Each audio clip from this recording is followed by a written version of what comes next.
kind of insane that both men are still standing, to be fair. Yeah. They're both eating over 100 strikes each. Man. Oh. And they're just going tit for tat. They're taking it in turns and just cracking each other in the face. And you almost feel like the judges' scorecards are shifting with every strike. Yep. So I keep looking back at the live odds, and they go from one guy's side to the next. In this round, it has switched 2 times. Nice jab by Haqparast. Not sure what to make of that live number. It just ballooned. It was just minus 115. Oh, that's a nice sequence though for Haqparast. Still could be anybody's fight. 50 seconds left. Well, Haqparast is going to have to do something big. Yeah. And Haqparast is fighting like he intends to do that. It's not like he's backing up. You can see that he got tired. And in the second round, it looked like Jared was going to overwhelm him, but he has kept fighting. I just don't know that he anticipated Jared fighting southpaw this much. Oh, that's a good shot. Nice combination. Gordon exhausted now as well. Good uppercut from Haqparast a moment ago. Now eats a jab. Both men still fighting tooth and nail to the final bell. I might have to write some bonus checks for these gentlemen. Get your checkbook out, John. Oh, what a fight, as Dana White expected in the featured prelim. We would like to welcome those of you.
What's up, guys? What a war. Let's hear the decision on this one.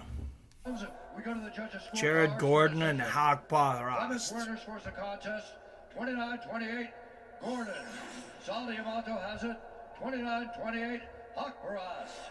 And Mark Collette scores the contest 29-28 for the winner by split decision, Nasrat Haqparast.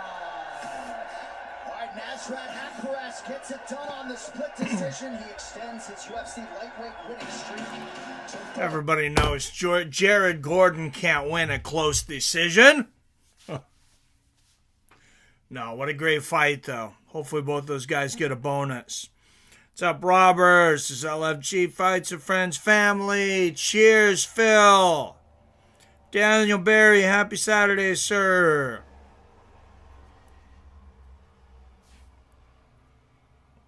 And yes, make sure and check out our Patreon. Like I said, starting at $2 a month for Fights with Friends fans. Then there's the Ninja tier at $5. And a moment of silence for Taylor Wiley, a.k.a. Taylor Tooley, who passed away yesterday.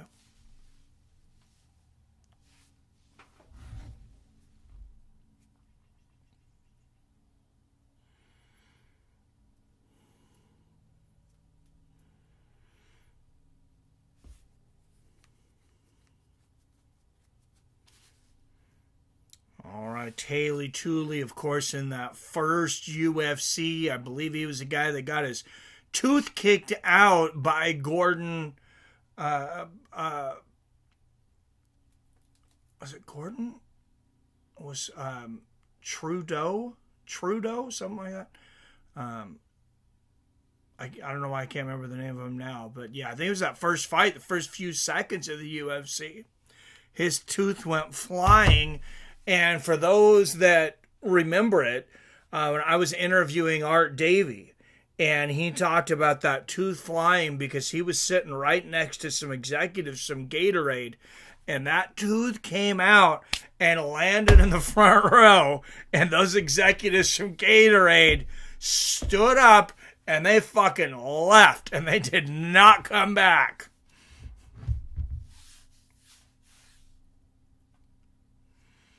Good afternoon, Jim. Cheers, sir. What's up, Jim Daniel? Al Walker KO first round, says Phil. I thought Gordon got it, but I'm no judge. Frickin' D'Amato. He's also on that TV show, Reboot of Hawaii 5-0. Yeah, I seen that. I'd never watched the show, but I seen because they were posting a little thing of him, remembering him. And, yeah, they showed that. Remco Pardue. Thank you, Jim. I don't know why I was wanting to say Gerard Gordeau, but that guy was in maybe the first UFC too, first or second. Yeah, Remco Pardue, man, was that guy something else. Jesus, that guy was a brutal man, or is. I think he's still alive. Wow, and a beautiful view of Riyadh, Saudi Arabia.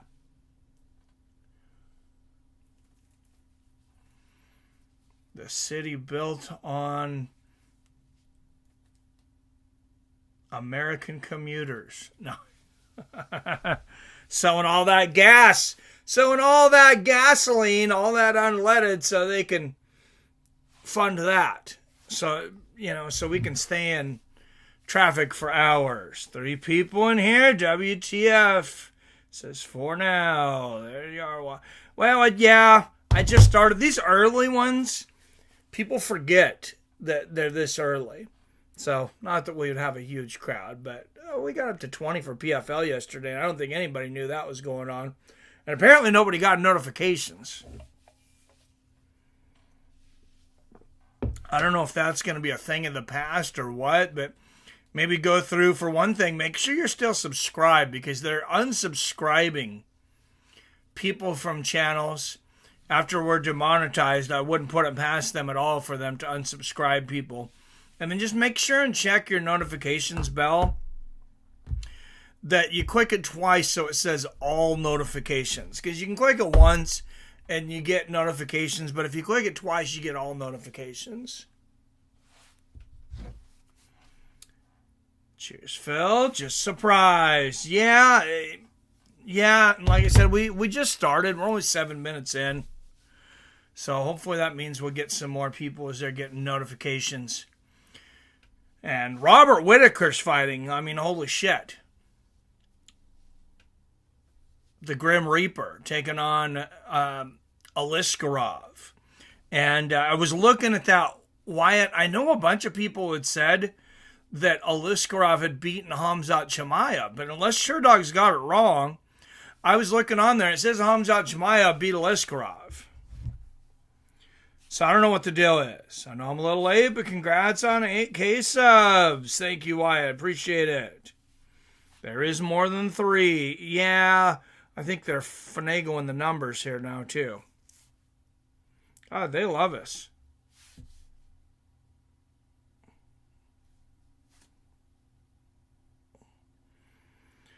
All right. Hey, we're having something that you might be interested in, laughing at all of us Americans, Wyatt. I don't see it.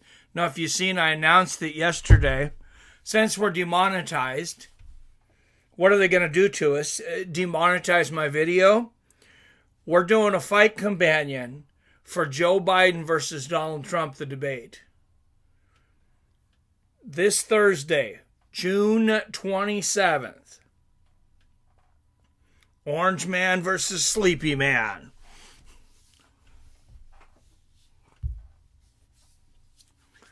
All right, Johnny Walker versus Volkan Ozdemir coming up here soon. Robert says, woohoo! Oh, and we will be scoring. I'm looking for judges. I need 2 other judges Just because someone's volunteered doesn't mean that's who we're going to pick. We'll take some feedback from the community, and being in the community longer than others will definitely help me make that decision. But here's the thing. So I need 2 more judges. It's going to be me. If you want to be considered for a judge, let me know. Let me know just down there in the comments. Brian R. said he would like to be one of the judges. I'm going to be one of the judges. Robert's got his name in there to be a judge. And what we're going to do is we're going to judge them. So when they have a category, they'll be able to mute the mics. They're going to have a time limit this time. They have a category, like say it's foreign affairs. And they're going to go, and each person's going to go. This is not who you like, who you want to win, yada, yada, yada. This is who you thought won each individual subject. So if it's on the economy, each guy goes, and then, you're going to score it. You can score 10-9, 10-8, 10-7, all the way down.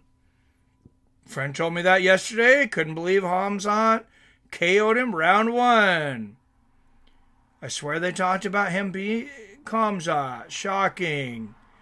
The debate is this month. Yeah, Thursday, man. The first debate is on Thursday on CNN. So if you have HBO Max, that's part of it. We'll definitely get in some of the audio on that. I don't want them to pull the stream.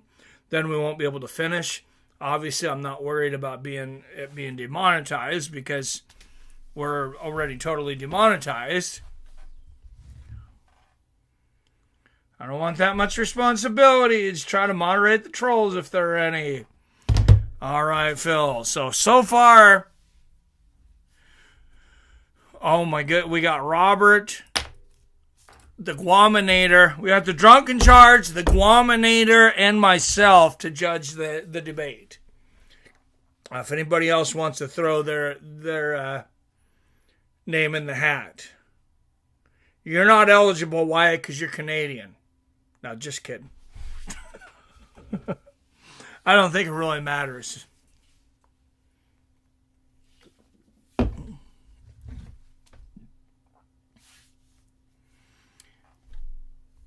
Phil says, fuck YouTube.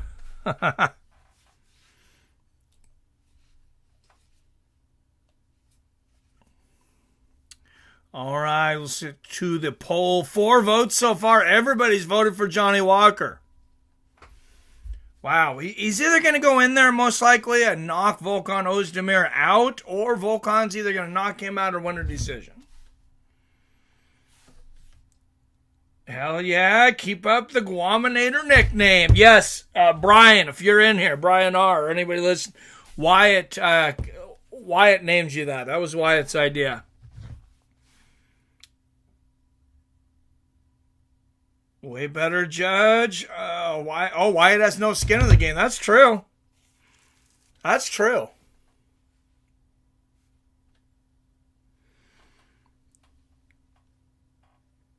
I just can't wait to see this verbal jiu-jitsu between these 2 80-year-old angry men.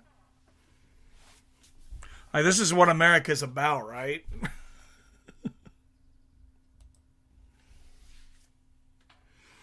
Oh, man. Great card, though. Let's bring up the card today. Beautiful main card. Even though it's early, like I said, I don't know how many people even realize that it's on this early. Or Jim. Yeah, we got Canadians would actually do better. I was just flipping them shit. All right, so like I said, we're starting off with Johnny Walker and Volkan Ozdemir. Then Shera Magomedov. This guy's been getting a lot of hype in the middleweight division, taking on Antonio Tricoli. Kelvin Gastelum returns. It's a tough fight for him. I don't think as many people realize how tough a fight this could be for Kelvin. Against Daniel Rodriguez. Then Sergey Pavlovich taking on Alexander Volkov.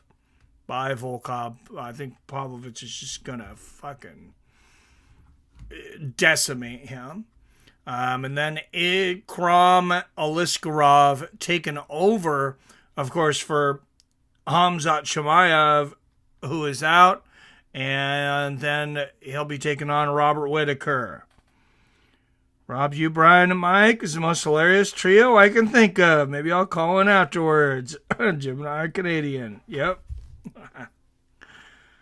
All right, here we go. Volkan Ozdemir, 2 years older at 64. Johnny Walker, 4 inches taller. He'll have a 7-inch reach advantage. Jesus. That's a lot of reach advantage. Send me a bottle of real Canadian maple syrup. I want to know if the hype is real. What if we had Rob and Brian going crazy, being hilarious, and then Mike would flip over to the Canadian broadcast team, Jim and I, or just laughing, drinking maple syrup. I like it. Drinking Canadian beers, says Phil. You're a Labatt Blue guy, right? Or is it Labatt Blue or Kokanee today? Phil says, and I got Sergey. Well, Sergey should win that by knockout. All right, out of the blue corner, a plus 110 underdog from Fribourg, Switzerland. 19 wins against 7 losses, presenting the number 9 ranked light heavyweight in the world, Volkan Ozdemir. Phil says KO second. Oh, I should end this poll, I guess. If you guys don't notice, half the time I forget to end the poll, and then you can keep voting. And much better odds if you wait until I forget, because you can see who's winning the fight, or maybe even who won before you vote. Labatt Blues and Molson sometimes. Nice. And out of the red corner, a minus 130 favorite from Dublin, Ireland. 21 wins against 8 losses, presenting the number 7th ranked light heavyweight in the world, Johnny Walker. Surprised the odds are so close for this one. I think it's because of Johnny's chin, man. Molson Ice, you know I love my ice beer, even if it's Canadian. All right. Hey, Canada makes some good stuff. I believe they make Pendleton whiskey, which is like one of my favorite whiskeys. Jason Herzog, the referee for this one. Potent stuff. Yep. Love the blood eyes. What's up, PBR Street Gang in the house? Hello, sir.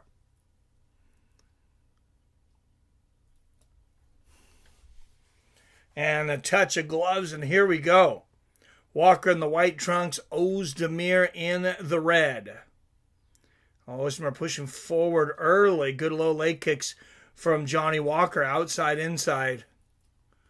Volkan looking to attack early, lands a jab and a low leg kick. Johnny's been trying to not be as reckless at the beginning of the fight, but you can see his defense still sucks. Eats a left hand on the chin there from Volkan. There's a 1-2 from Volkan as Walker drops his guard while he threw that low leg kick. So still working some kinks out of the game. Good right hand there from Johnny. He's not really throwing anything with the gusto that early Johnny Walker did. Not yet. Obviously, he's got crazy power, but at 205, it seems like, he's got a crazy chin, too, and not in a good way. Good low leg kick from Walker and a push kick to the body. 1 minute into the first round. If you haven't filled out your Verdict MMA, which, Scott, I did before the main card even started this time. Make sure and do that. You can still get 4 of the 5 fights in. How is Ozdemir still ranked in the top 10 is beyond me, right? Drink PBRs a lot, too. Yes, Wyatt, Robin, Phil, hi. PBR. Oh, good straight right to the body there from Volk and a low leg kick. If you didn't hear it earlier, Phil, Thursday is, right hand and a left hook from Ozdemir and body head. Wow. Good jab to the body there from Ozdemir. Combination to the body and a right hook upstairs. Volkan eating him up. Good double jab there from Johnny, but Ozdemir really outlanding Johnny in this first round. If you didn't hear it yet, PBR, Thursday, we're doing the presidential debate. We're demonetized now. Who cares? We got Joe Biden versus Donald Trump, and we're going to have 3 judges. Oh, and Ozdemir floors him. Walker's hurt. Oh, and dig into the body. There's 2 uppercuts to the body from Volkan. Why can't Johnny ever hold on when he's hurt? Finally, he tries to clinch. Now he tries to throw a flying knee and falls backwards. He's obviously hurt. Good left hook. Oh, right uppercut from Ozdemir. And it is all over. Volkan, no time Ozdemir. That might be it for Johnny Walker. He might want to start looking into like LFA or something. This guy's chin is shot. He's still unconscious as we're speaking right now. It was bad. It was the follow-up. He was already. Oh my! And Johnny Walker is unconscious. Dude needs to retire. Tonight's blazing knockout moment brought to you by Buffalo Wild Wings. Yeah, not even 3 minutes. This fight wasn't even 3 minutes, and Johnny Walker's unconscious. There's the left hook.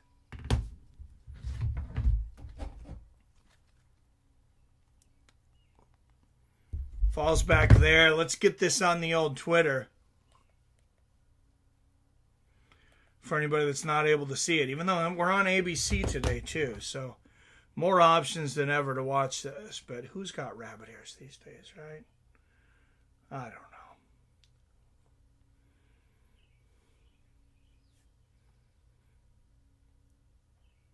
Johnny Walker, Volkan Ozdemir. Very first round. Big left hook. Lands for Ozdemir. And you're going to see the follow-up here in a moment. This gets scary. Another view. There's that left hook on the temple again. Johnny obviously rocked. Eats the right uppercut. And then that uppercut on the chin actually put Johnny Walker unconscious. Let's look at this from one more angle. Boom. Yeah, there's that right uppercut that floored him. And then one more for good measure. And Johnny went stiff. That is scary. Looked like his eye was still wide open. They were saying he was unconscious. I wouldn't have thought he was unconscious except for what they had said. I picked the wrong guy, says Jim. Johnny Walker is a walking highlight reel of him getting knocked out. I picked Ozdemir in the verdict picks. Well, so I think that's why the odds were what they were, Wyatt, because you never know what's going to happen with Mr. Johnny Walker.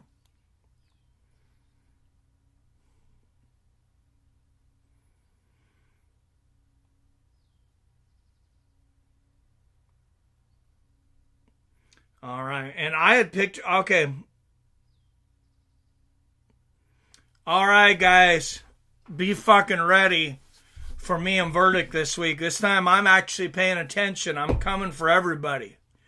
You want to try to take me out? Jump in late, Wyatt. No, me and Billy are battling out, but I'm in first. I had Volkan Ozdemir by knockout second round. So I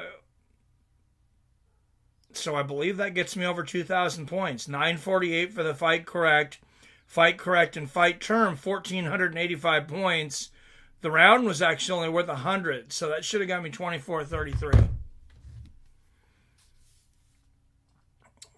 Volk went in. Johnny Walker overrated as fuck. Walker was the favorite, though. Yes, he was.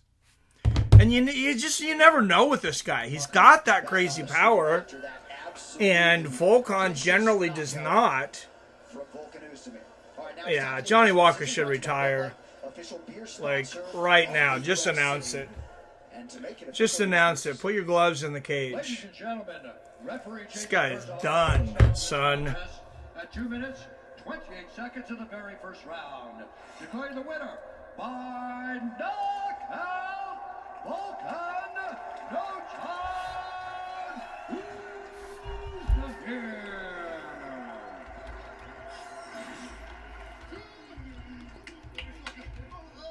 I'm here with Volkan Ozdemir. Volkan, last fight, a submission victory. But the knockout is what you're known for. How good does it feel to knock out Johnny Walker in that fashion? Fuck, he feels great, guys. No time is back. Let's go. Let's take a look at your work. Earlier in the week, you told us that your pressure. 228 of the first round. Land that leaping left hook. Then when you hit him with this right hand on the way down here, he was done. Yeah, the uppercut was key with him. I know I had to take my time. He's a little bit crazy, you know, in the first 2 minutes. That's Johnny Walker, man. He's a crazy guy.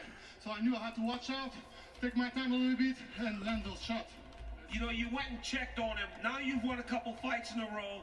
You fought for the UFC championship before. You say you want to work your way back to that place. Who would you like to fight next when you step into the octagon that will help you move in that direction? Man, my only direction is the top guys. The belt is my destiny now. The next guy I want to fight might be Jamal Hill Blachowicz.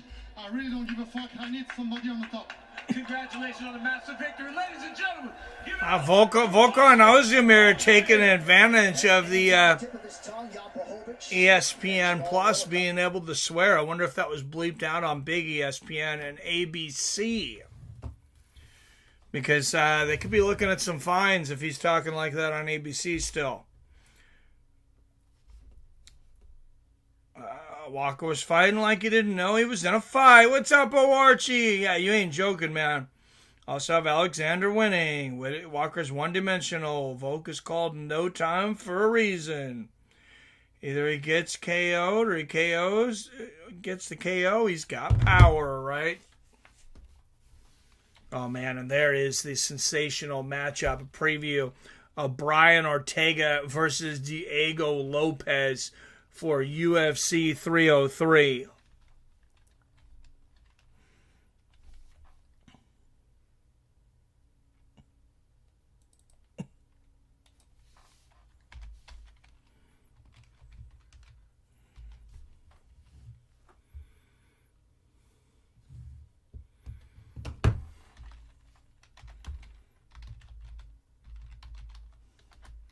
All right, make sure and vote for the winner of this next one.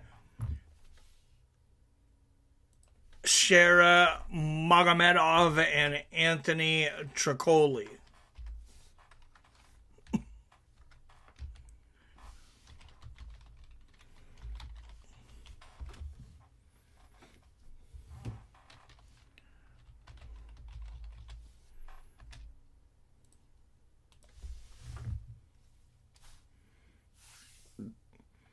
What's up? King James in the house. Walker will never reach potential because of weak chin. Agreed. Mike Bisping said Ortega took out Alexander Volk with guillotine choke. Sometimes I feel that Bisping has no idea what he's talking about. Sometimes I think he says things just to, get a reaction to. I'm not sure he believes everything he says. You guys see the update on this one. Of course, Alex Pereira, Yuri Prochazka, the new main event. New 3-spot fight. Anthony Smith now fighting Roman Dolidze. I miss old school Bisping, James. Lost all respect for him when he shelled for slap fight. Did you guys see Paige Van Zandt is going to do slap fighting? Like, when you can make millions of dollars, a week on OnlyFans, why would you be doing slap fighting? She just really wants to lose those good looks, doesn't she? She's just playing with fire. Why don't you just stick your face in a blender if you want your face fucked up that bad?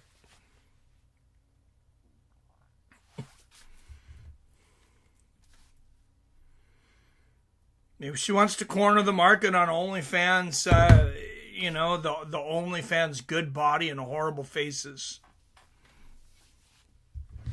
Yeah, old school Bisping was nuts, but he wasn't popular back then. It's funny, he's one of those guys that went from basically it seemed like almost everybody hated him, to being pretty universally loved. I like Bisping better when he annoyed everyone. Paige is way too hot for that, right? There should be a law against that. There should be you just can't fight. The commission should be like, you're not approved. You are way too hot to be getting slapped in the face. Oh, wow. Pate's still trying to prove she's more than just the body, and it's not working.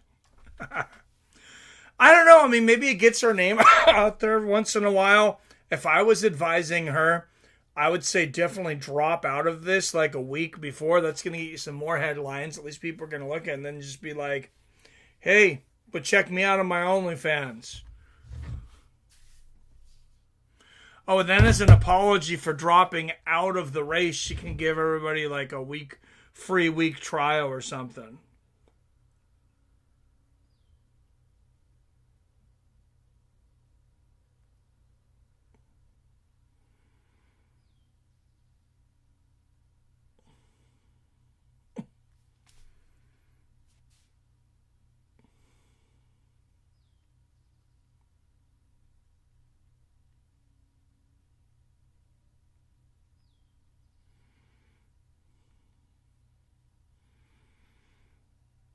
The Guaminator's texting me, but I don't think you realize this. We're live here.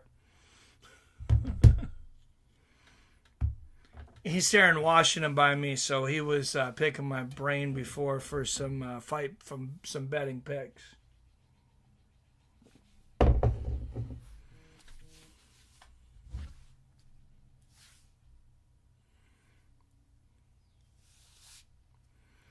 All right, 10 up in the chat. Don't forget to hit that like button if you're new. Make sure and hit that subscribe button and join our new Patreon.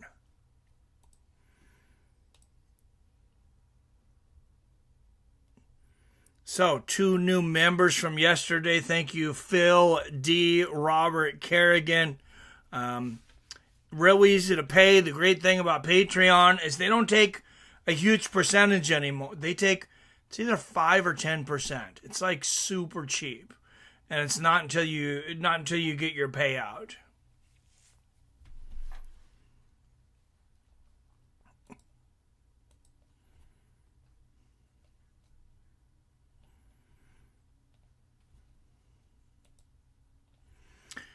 PBR Street Gang has been a long time member. Since October 2023 at $20 a month. Donated $850. Damn, PBR.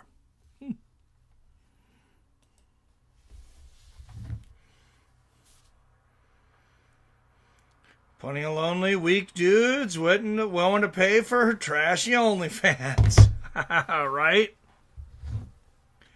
Naughty girls are always more fun. Just don't impregnate one. Oh, yeah. That's some good advice. They're also the ones who are poking fucking holes in those condoms before you get it on, too. So I've heard.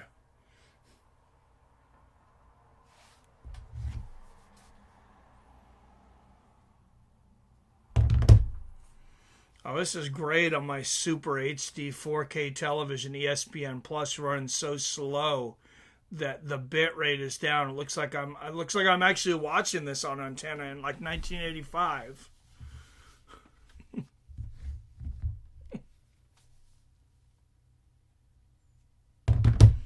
And now the app just crashed. Just fucking crashed right in the middle of a commercial. God, ESPN Plus app sucks.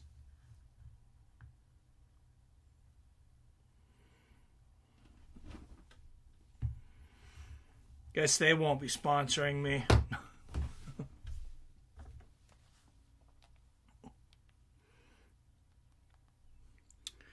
But I'll tell you who is sponsoring me, guys. And crypto is on the rise.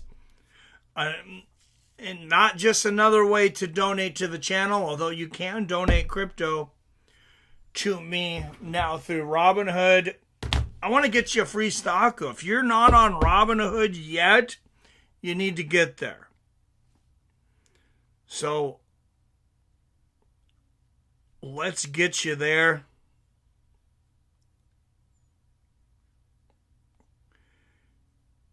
And start you off with a free stock. You can buy Dogecoin, which is like 12 cents. You can buy Shiba Inu For those who don't know about Shiba Inu, it's been called the Dogecoin killer.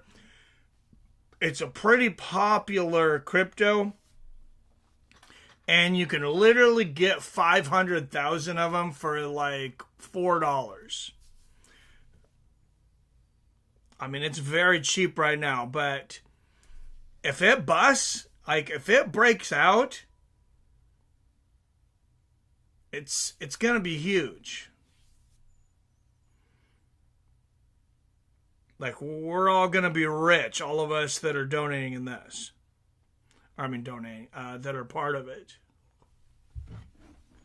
God, ESPN Plus app won't even fucking stay up right now. I swear I'm paying for it. Like 8-bit Nintendo. What's up, Ninja? Give me your wallets, Brian. I got to set it up still to receive crypto. So I'm going to try to do that tomorrow. But anybody that wants a free stock at the moment, buy Pulse Chain and Pulse Hex. Does Shara only have one eye? I don't know. Is anybody else's ESPN Plus app just absolutely garbage right now, though? Like, mine won't even fucking run. Like, it'll start, and then it's just fucking crashing. All my other internet's fine. My ESPN Plus app is just fucking garbage. Like, what the fuck is going on? I'm trying to hit OK, and it won't even fucking... I can't even select it. Jesus Christ, I'm trying to select a fucking broadcast here.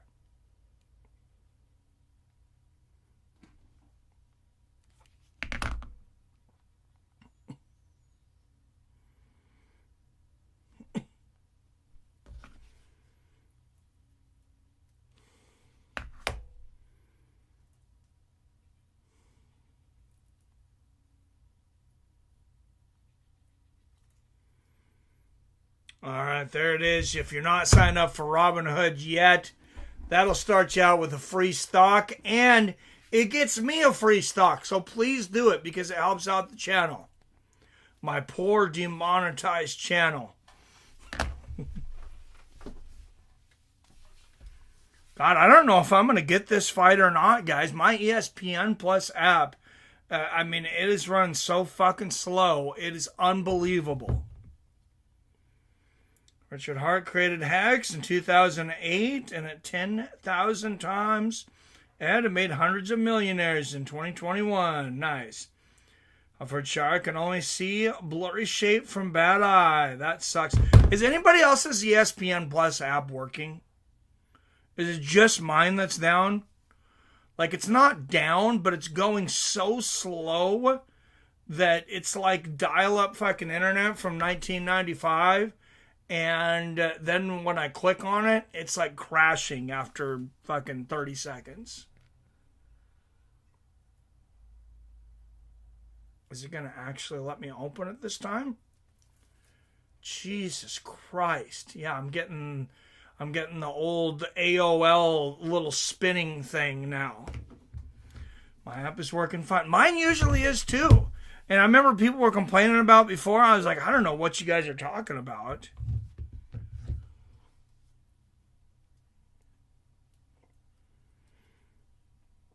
You can detect movement with bad eye.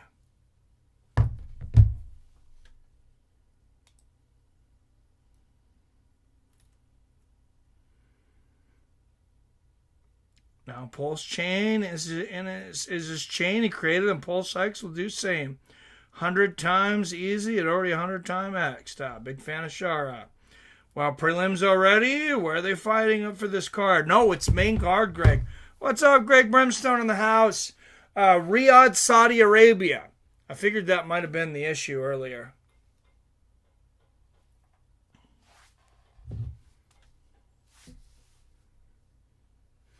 Is that people didn't know it was on.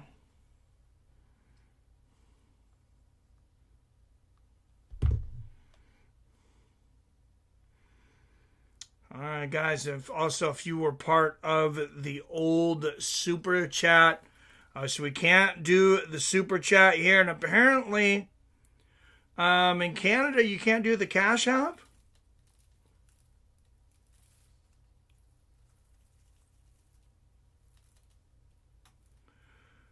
So I don't know what that's all about, but in the States, you definitely can. That's the new donation. If you don't have Cash App right now, use my link. You're going to get an extra free $. I'm going to actually get $10. So I really appreciate anybody that signs up for that. If you don't have a lot of money, just sign up for Cash App for free. Sign up for Robinhood for free. You're going to at least get me a stock and $10. What's good, Greg? Hey, another good fight. Shera Magomedov, 12-0, finished 10 of his 12 wins, all by knockout. 113 significant strikes in his UFC debut. Why he is approved to fight professionally. I don't know. Bisping was fighting with one eye, right? He must be able to see good enough. That eye does not look functional. It really doesn't. It's when you thought it was safe to watch Fights of Friends. What's up, Jason? I don't know how many fights I'm going to end up with today because my ESPN Plus is a dirty whore right now. It just froze on me again.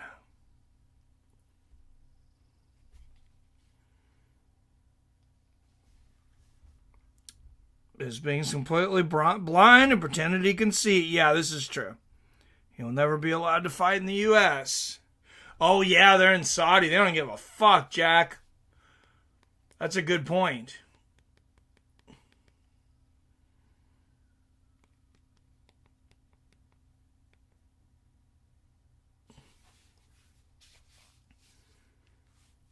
Saudi Arabia does not care at all. So his fights in Saudi Arabia or Abu Dhabi. Brian says, Mike, if I quit Cash Out for 2 weeks, can I get a new account under you and get us both the bonus?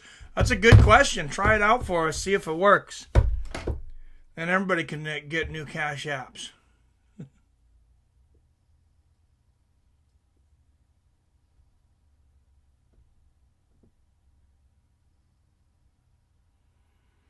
We are unable to connect you to the service. Please verify that you are connected to the internet and try again.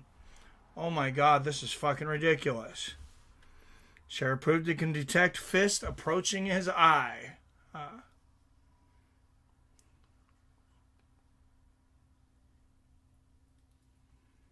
Please contact our customer service team.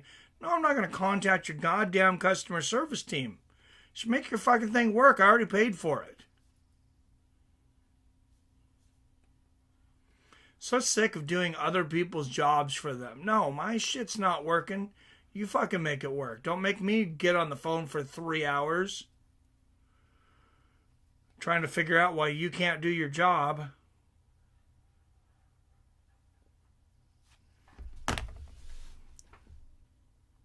Let me see if I can bring it up on my PC because this is obviously not going to come through on my smart TV right now.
UFC needs to be on ABC more. I get so sick of ESPN showing for high school softball girls and no UFCs, right? And apparently my ESPN apps won't let me fucking sign in on my computer either. Really? Nobody else is having issues with their ESPN app?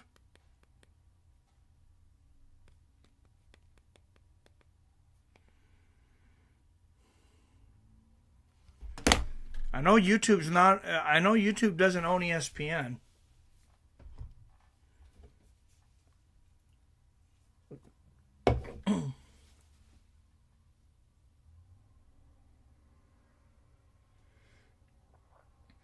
It was working fine, and then it just fucking died on me. There we go, maybe. Looks like it might finally sign in. I'm still getting 99 AOL Spinbot. There we go. Magomed and Tricoli. And it looks like it's fucking on 1995 rabbit ears. But, oh, there it goes finally. All right. Oh, big right hand there from Tricoli. Minute and a half left in the first round. And let's actually end the poll here. 100% of you picked Magomed. So Jason the Redhead is holding his own against the Ruski.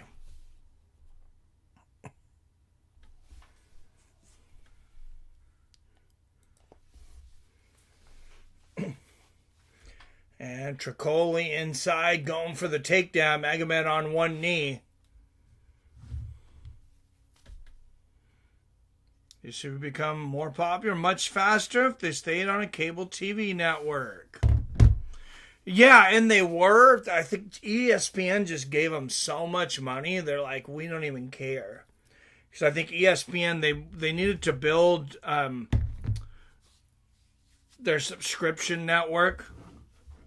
Are you already in round 2, Robert? Is mine fucking that far behind, too, on top of it?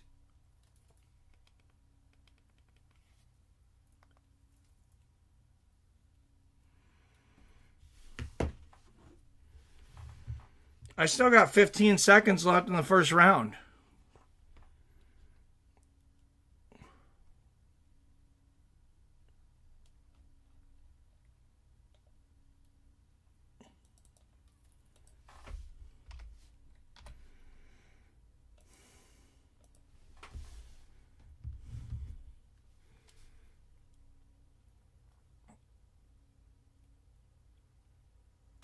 No, sent early on accidents, Robert. Oh, I got you. Okay. All right, round 2 coming up. Agreed, though. Magomedov, and what I was able to see of that round, Magomedov 10-9.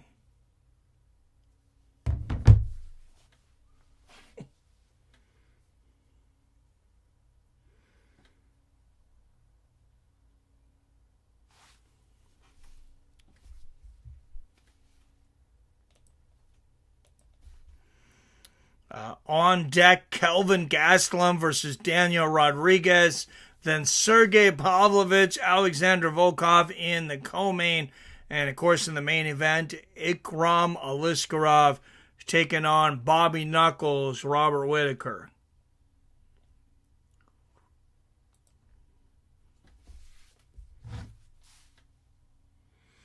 ESPN could reverse trend and go back to number 1 if they televise UFC instead of woke politics. Well, they're trying to get rid of network TV to begin with, altogether. What was it, Bob Iger, CEO of Disney? He said they're selling a lot of these shows because they think that terrestrial TV is basically done with. Good little leg kick there from Magomedov. Front kick to the body from Tricoli. And there's that steep kick again from Tricoli to the midsection. Whichever eye that Magomedov sees out of worse, I know it sounds horrible, but I would be throwing my shots to there. Good little leg kick from Magomedov. Like, if it's the right eye, I'm just jabbing him in the eye all fucking day. Good side kick to the body from Magomedov. What happens if he gets poked in the eye? That could get ugly. I could get real ugly and just like pull out the rest of his eye.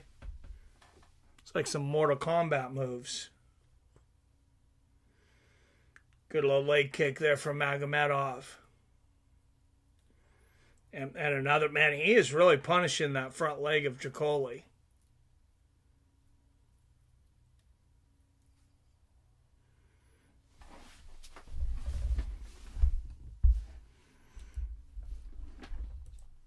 And let's open up the live betting odds for the gamblers out there. Like myself, good low leg kick. Again there from Magomedov. A bit of a slow start from him, though. Good right hand down the pipe from Magomedov. Side kick to the body. There's a 1-2 from Chikoli. Chikoli putting on the pressure now with 3 minutes left in the second.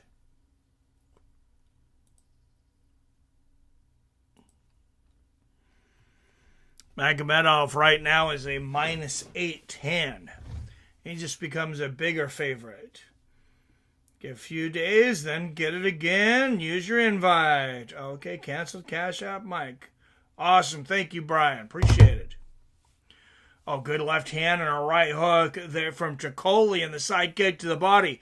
You can re-sign up when I put up the link on Thursday, because Thursday, of course, is the our Biden versus Trump fight companion.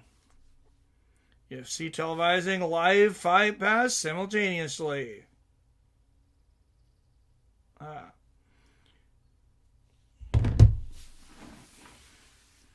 And this is a pretty fucking boring fight, to be honest.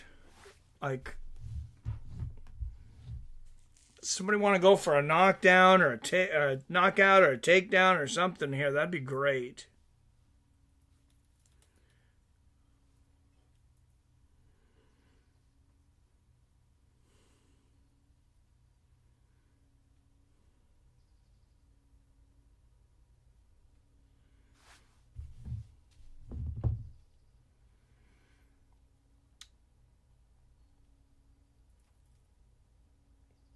Yeah, I mean, they could televise a live Fight Pass. Yeah, put it on I don't understand. Why don't they put that on a channel on cable? Just have it a channel and just have it fucking play through like all day. Like, it's got to be people that would sign up. What's up, Robert Easley? Robert in the house.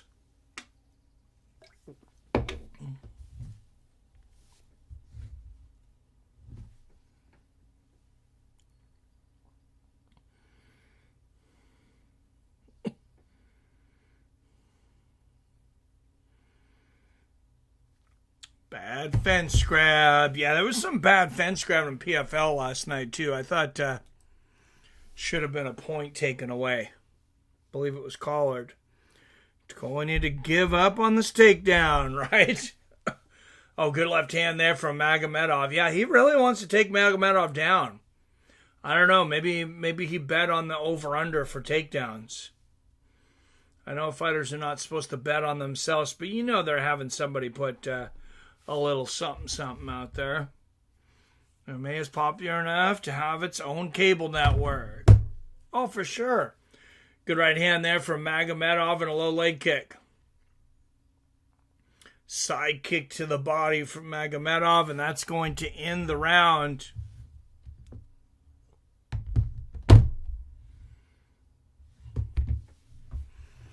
And let's go to round 3, as you guys picked Magomedov to win this one. So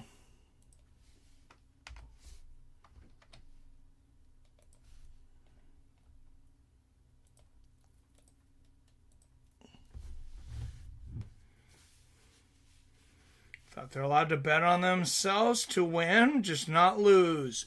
No, UFC banned all UFC employees from betting on fights after the whole Derek Minner thing. Derek Minner, if you guys remember, he was being trained by... God, who was the trainer that was being accused of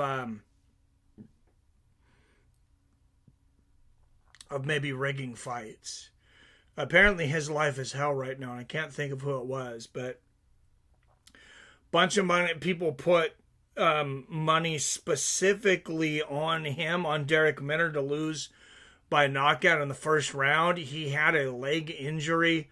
First thing he did was went out there and threw leg kicks and then started rolling around on the ground. Hurt, and the UFC cut him. And then, God, who's the coach? Who's the coach that got in trouble with gambling that's being investigated by the Nevada Gambling Committee? Why can't I think of his name? Yeah, that's right. It's Robert Easley. He was a very popular coach. I want to say he won Coach of the Year. Good little leg kick there from Magomedov. And now the body kick. I just want to see him open his hands up a little more here. James Krause. It was like on the tip of my tongue, and I could not think of his name. James Krause. He's if you fight in the UFC, you're not allowed to have him as your trainer anymore.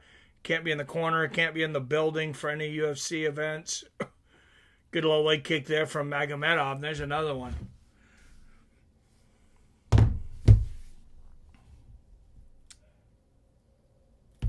Hardy.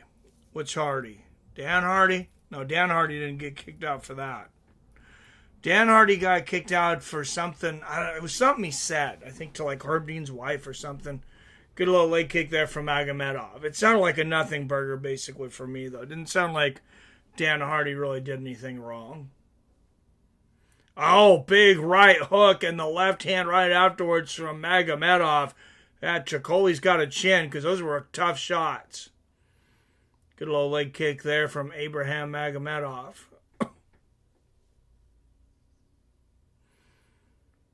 Oh, apparently he can see enough to duck under a jab.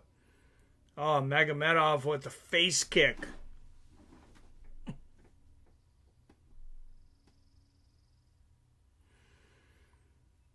Good low leg kick there from Magomedov.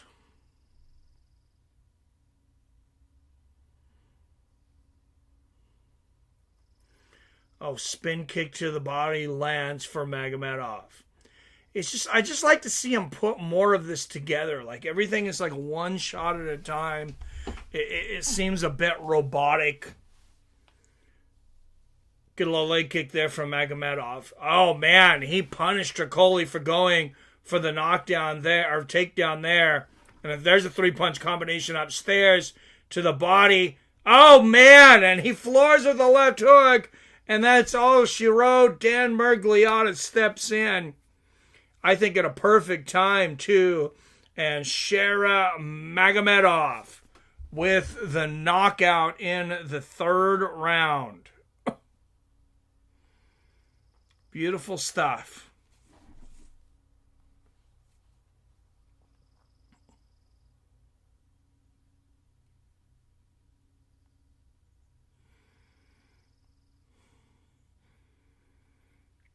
Did I forget to pick that fight? It says fight is live. Oh, apparently I did not pick that fight. Weird.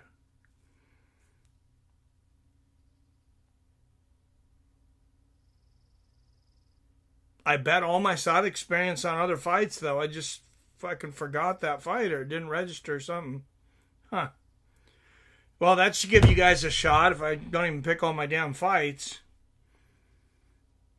Already got busted for gambling. I never heard that.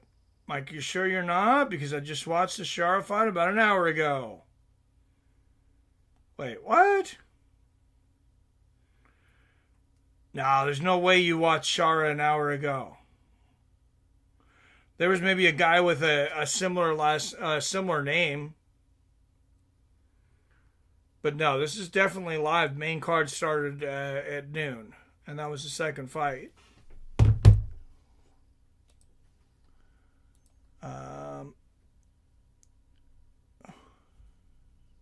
There was a Magomed Gadsiyusulov.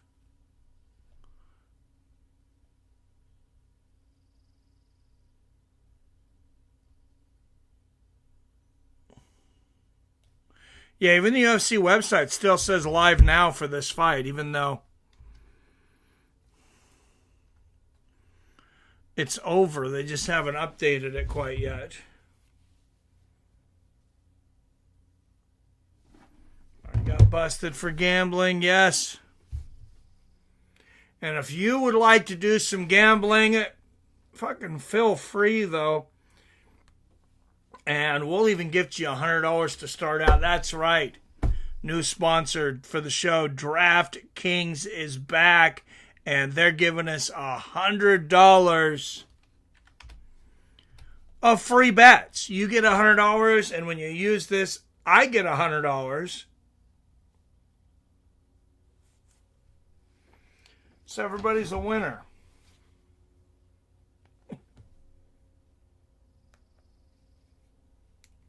A stop to this contest at 2 minutes, 27 seconds of round number 3. Declaring the winner by knockout and still undefeated, Shara Magomedov. I'm here with Shara Bullet Magomedov. Shara Bullet, how good does it feel to win your second UFC fight, but to win by finish? Perfect, brother. Alhamdulillah. La hawla wa la quwwata illa billah. Allahu Akbar. Spasiba. Thank you very much, my brothers. Arabic, world, Russian, Kazakhstan, Uzbekistan, Turkmenistan, Azerbaijan, Armenia. Thank you very much. All fans, my support. Thank you. Shara Bullet, let's take a look at your work up here. You got him hurt. He took another shot, and you landed that big knee. Did you feel that you were about to finish him? Could you see him fatiguing in there? Да, мне когда назначили бой, он был очень высокий, и я понимал, что ногами до него достать будет очень тяжело. И я ждал, когда он нагнется для прохода ноги, чтобы встретить его коленом, потому что он очень высокий, ждал, пока он нагнется. Yes, when I got this fight, I knew that he was really, really tall, so it was going to be hard for me to kick him. So I was waiting for him to go for a takedown so I could time my knee. Shara, how good does it feel to be fighting in front of this crowd on the first UFC event ever in Saudi Arabia? That's right. I think первом карте в Саудовской Аравии. Для меня большая честь выступить на первом историческом турнире Саудовской Аравии. Я долго ждал этот турнир и хотел именно здесь выступить. All right, so there it is. There is the link. You get $100 in free bets on DraftKings. Then sign up for our Ninja tier on Patreon, top of the chat, for $5 a month, and you're going to get some sports betting picks from me over there. Yeah, what's Dalby versus Shara? Oh, Nicholas Dalby. Yeah, different Shara, though. This was against Anthony Tricoli. Glad you're able to watch the fights this week, though. You must be watching them on ABC.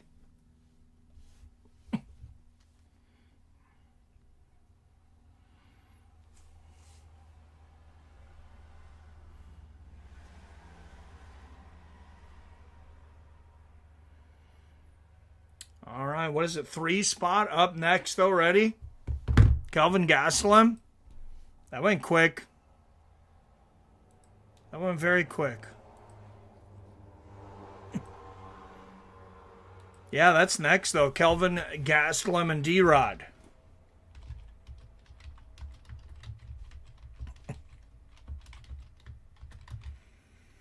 There's Kelvin warming up in the back.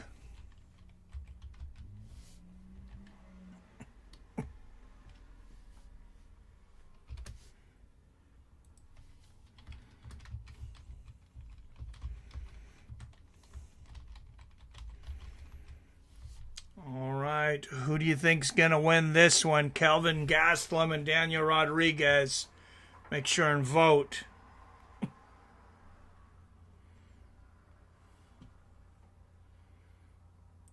Down in the comments.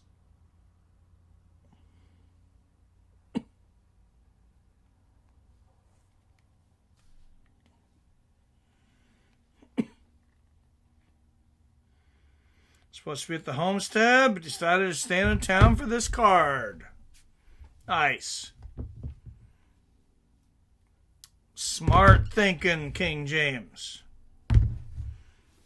Can't miss a card like this. Robert Whittaker and Aliskerov. That's a great fight.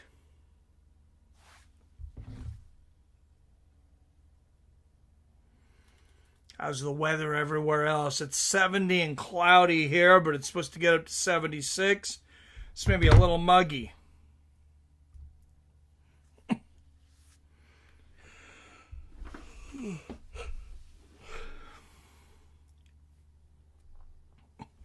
All right, I'm going to go take a quick restroom break, guys, and we'll be back for this new one. A lot of commercials in between here.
All right, it just says something. So before the presidential debate on Thursday, I just got to ask, does anybody out there own a Joe Biden hat?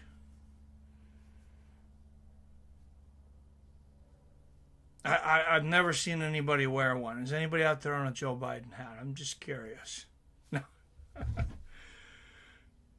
New Britain in the house. What's up, New Britain? Says, sorry to be tardy to the party. This card available on a cable network. ABC. Yeah, it's on ABC and ESPN, actually. Hell yeah, this is going to be a slugfest, says Greg. Yes, it is. New Britain. D-Rod seems to have lost a step over his past couple of fights. I was thinking the same thing. I think so, too. Kelvin Gastelum can be a little, inconsistent himself, though. So this should definitely be interesting. I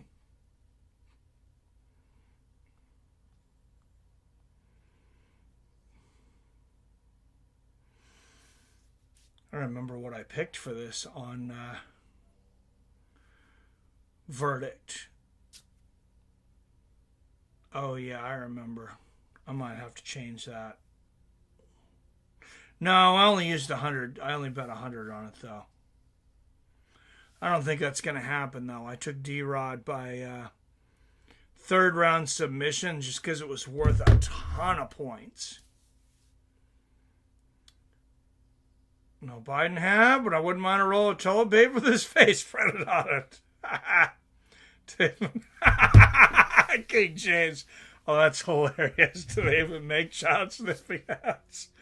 Oh my God. That is incredible. I meant I hate Biden. Trump 2024, sorry. I know Seattle's not the biggest Trump fan. Hey, I don't really have a dog in the fight. Like, to me, both these guys suck.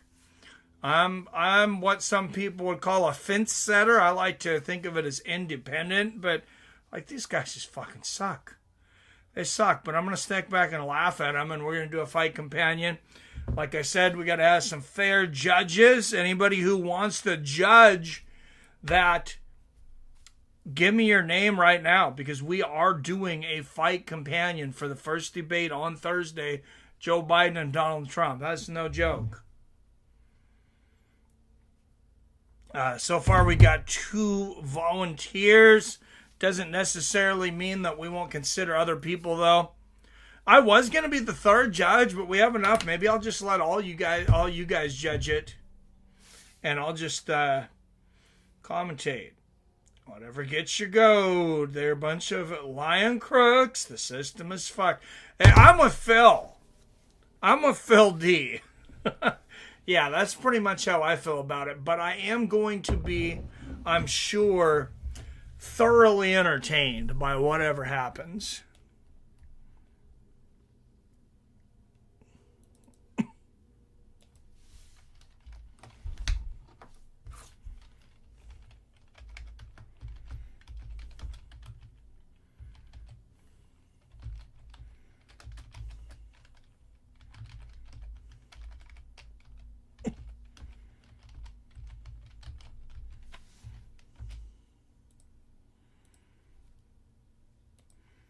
Oh, and our poll is a 50-50 right now. 50% Gastelum, 50% Rodriguez.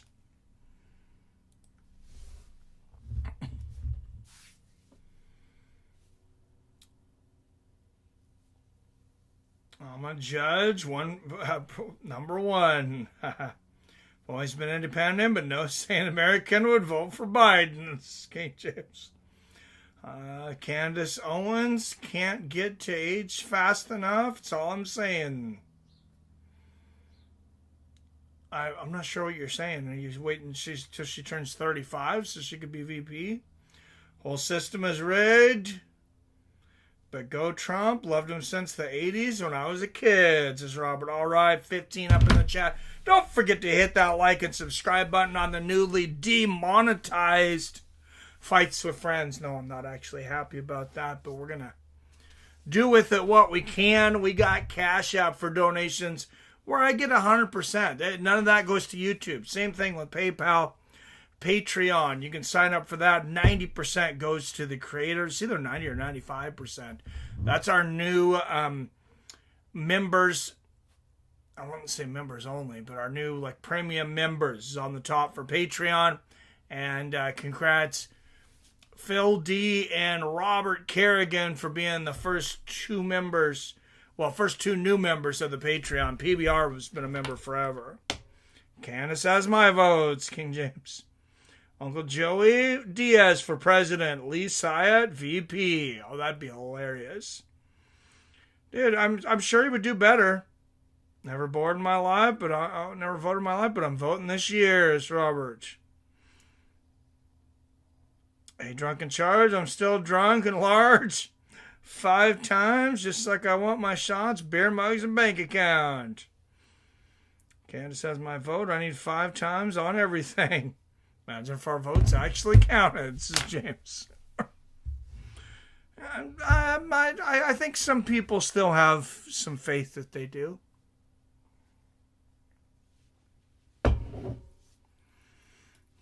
I think they count as there's zero fuckery in the way that they're counted.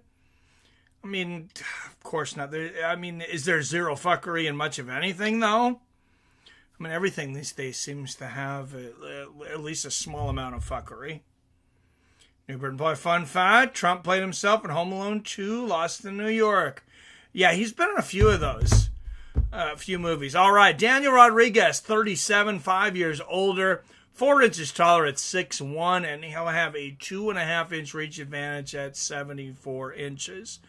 So the thing with that is, if they used his hotel, the stipulation for him was that they let him be in the movie. So he would basically force him to put him in the movie. Out of the blue corner, out of Alhambra, California. A plus 165 underdog, 17 wins against 4 losses. Daniel Rodriguez. Same, 42 years old, never voted, but I'm definitely voting this time. It's Craig. Biden does get voted in. It won't be because of me. Robert's official drunken charge cannot be replaced. Yes. What's up, Kagan? A battle of fat boys. Always choose Kevin Phone Booth Gastelum. Oh, yeah, he is looking a little Prego today, isn't he? Want to go casino, Mike? 1 bet, win 5 times, and get ghost. Yeah, I don't generally bet on those 5 times. I don't chase dogs. I'm not a dog catcher. I stick with favorites for the most part.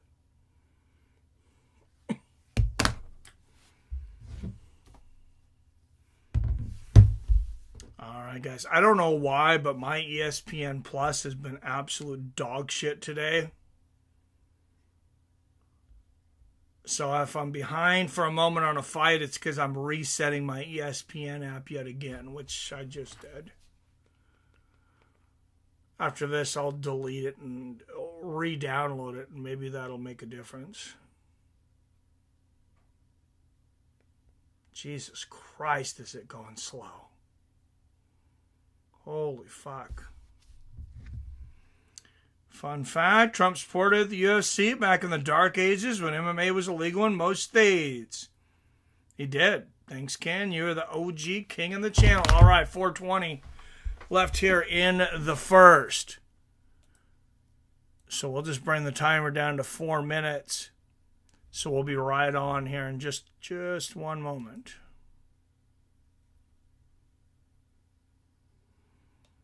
And there we go. Good low leg kick there from Gastelum. Oh, nice left hook lands for D-Rod. Good straight right for Rodriguez. Yeah, Kelvin definitely likes to eat. Good right hand upstairs for Kelvin. And you're 37, it starts to... Well, never mind. It's Daniel Rodriguez is 37, but it will start to catch up with him. Good straight right from Kelvin, and he catches that push kick of D-Rod's. Kelvin almost with leg kick. They're both nervous. Thank you, Jason Kagan. Left hand to the body from Kelvin. Straight right to the chest from D-Rod.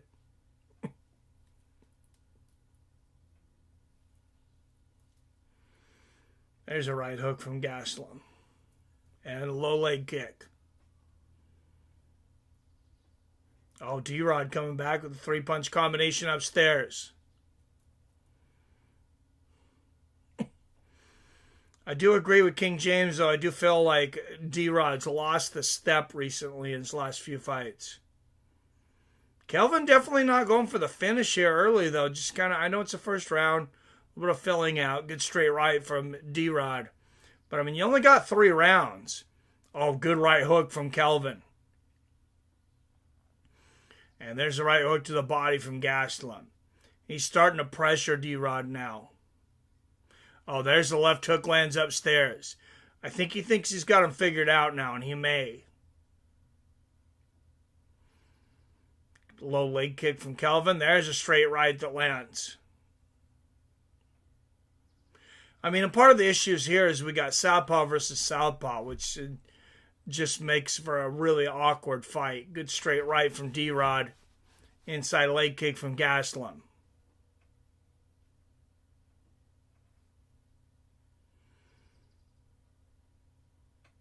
Oh, there's a good 1-2 from Rodriguez. And Rodriguez pumping that jab out there. Lands the inside leg kick. Kelvin answers with 1.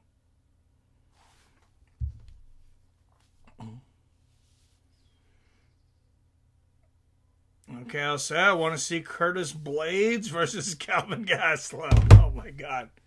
You hate Gastelum? Good left hand there from Gastelum in the right hook. There's a straight right from Rodriguez.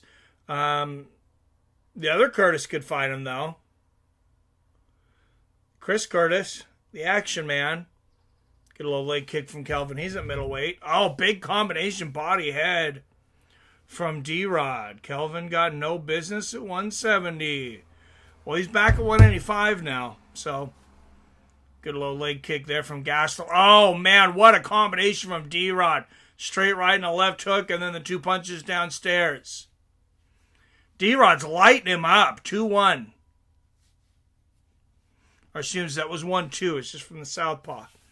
And you see significant strikes. D-Rod outstriking Gastelum here in the first round. Oh, man, what a left hook to the body from Kelvin, though. That was nasty. Good straight right from D-Rod. Pretty close first round. Each guy having their moments. Good right hook to the body from Rodriguez. There's a 1-2 from Gastelum.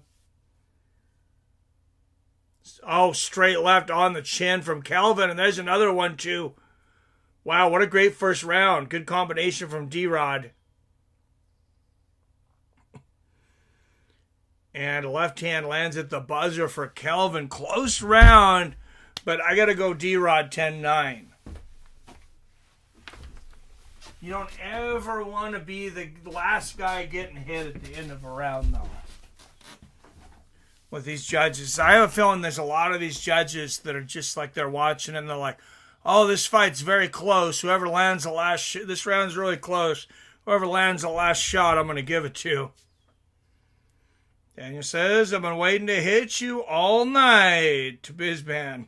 I think Gaslam could give him huge problems. Kelvin Torso. His torso belongs on a 205er, but he's 5'9".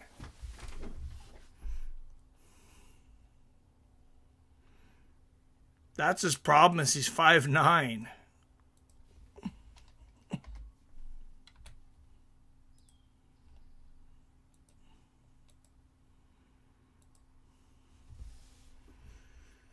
He probably could be a light heavyweight, though. He'd have a hell of a gut at light heavyweight, though. Good inside leg kick there from Gastelum. Right hook upstairs.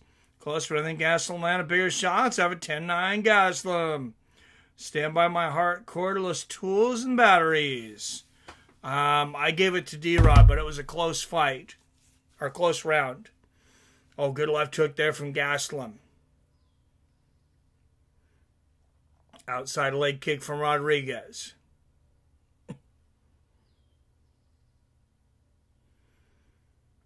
Straight right to the body, D-Rod. Good inside leg kick from Kelvin. Look at the head movement on Kelvin.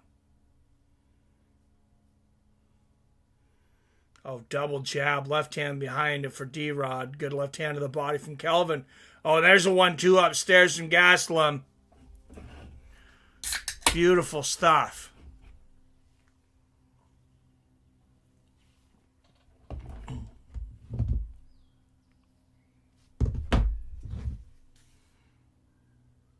Not a gut. Traps to his ears like Randleman. Oh, yeah, he definitely does have some high traps, man. Good 1-2 there from Kelvin. Oh, man, a straight right and a big left hook from Kelvin. There's a good 1-2 from D-Rod. Oh, man, big 1-2 from Kelvin. There's another left hand right on the chin. Kelvin getting inside that range of Rodriguez. Straight right from D-Rod. There's a right hand on the chin. Good right hand from Kelvin. Oh, man. Left hand right hook from Kelvin Gastelum. This is really just like a fight of streaks right now. Like one guy gets busy, lands a bunch of strikes, and the other guy gets busy, lands a bunch of strikes.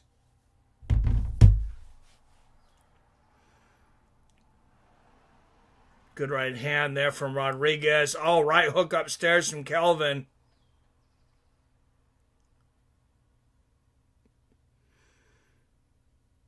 Couple of good right hands there from D-Rod. And another, and Kelvin ducks under a left hook and gets a takedown. That is big in this round, especially if he can cause some damage on the ground.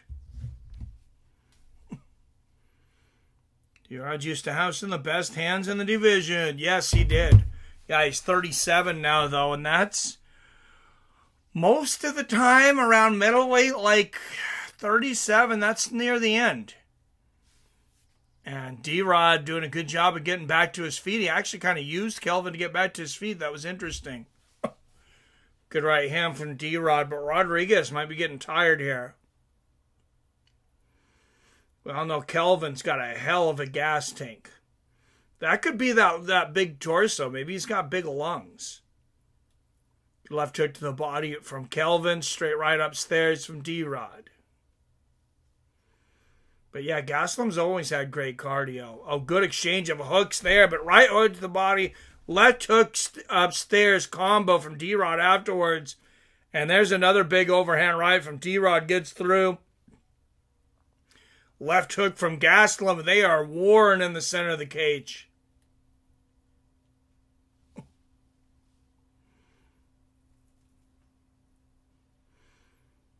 Kelvin hands down on his waist, eats the left hook and the straight right from D-Rod.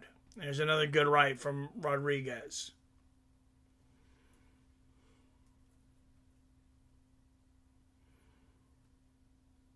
Oh, low leg kick and a right hook there from Gastelum. That was pretty. He really set it up with that leg kick. Oh, big left hook from D-Rod and a right hand from Kelvin. I thought D-Rod was winning this round again, though, but here comes Kelvin. Ducks under, lands a big left hook.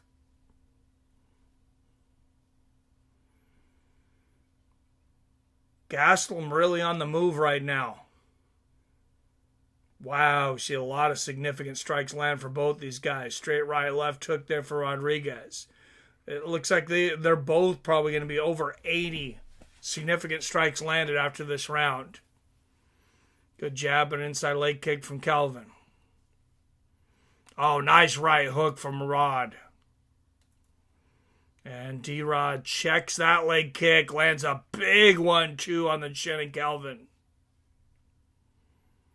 There's another straight right. Man, this is another one of those rounds. It's like so close, and Gastelum gets a takedown right at the end. I got a 19-19 through 2. I gave that round to Kelvin. Be surprised this one goes to the scorecards, though. D-Rod, oh, damn, another close round? I don't even know. Dude, that's a very hard round to score. Yeah, these are all very, very hard rounds to score. They seem to have a lot of faith in these judges. Unless they're going to start going for the finish this round. It's funny how nowadays, though, it's like from the very beginning of a fight, the judge's decision is it seems to always be in most fighters' minds. And like back in the day, even when they had judges, it was like, no, we're wanting to finish it. We don't want a fucking scorecard. We want to knock this guy out or submit him. You see some replays there, and man, some brutal stuff from each guy there in the second. And here we go, third and final. Oh, good overhand right from Kelvin to start the third. And there's a left hook right on the chin from Gastelum. Yeah, no, he is coming out with some fire this round. There's a good body kick from Kelvin. Left hand lands for D-Rod. It's like they heard what I said, and both guys coming out looking like they want to leave it all in the cage. Good right hook from Kelvin. Inside leg kick from Gastelum. Oh, that outside leg kick almost floored D-Rod again.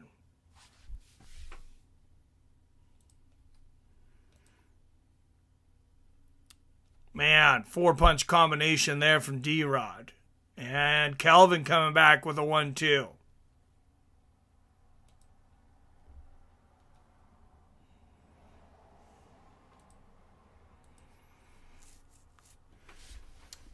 Odds minus 195 Kelvin. Oh, good right hook there from Gastelum. Plus 150 D-Rod. Honestly, I would probably put some money on Kelvin right now, even at minus 195. Good straight right there from Gastelum. He seems to have the more energy left, almost 4 minutes left in this, and they exchange right hands. There's another right, but he seems to really want to put an exclamation point on this fight this round, whether it be by a finish or a dominating round. Both these guys are just tough as nails. They've been in some big shots, right? Some of D-Rod's ink has to be earned in the streets. Oh, I think so. Good left hook there from D-Rod. And Gastelum just went to a minus 220. Like I said, I would jump on it. I'd jump on it, especially the Gastelum at minus 190. I would have jumped on it. Sniper that shit. Good 1-2 there from Kelvin. Yeah, D-Rod looks ready to go right now. I'm not sure that Kelvin's going to finish him, but D-Rod's looking the part. Significant strikes, 96-94. What a fight. Good right hand upstairs from D-Rod. There's a 1-2 from Kelvin. Is Kelvin Gastelum ever in a boring fight, though? Oh, right hook and a left hand from Kelvin. and he shoots for the takedown, and he gets it straight into side control.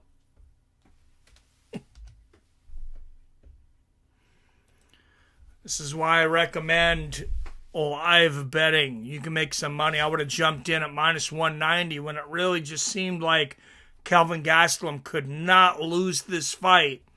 If I got a guy that I think's the better fighter, and I think he's fighting a fight in the third round where he can't lose, fuck yeah, I'm betting 190 to make 100. That's over a 50% return on fairly close to a sure thing, and there's no such thing as a sure thing in boxing or in sports betting, but you can get damn close. See, now Kelvin Gastelum's a minus 2100 because D-Rod's probably not getting up right here.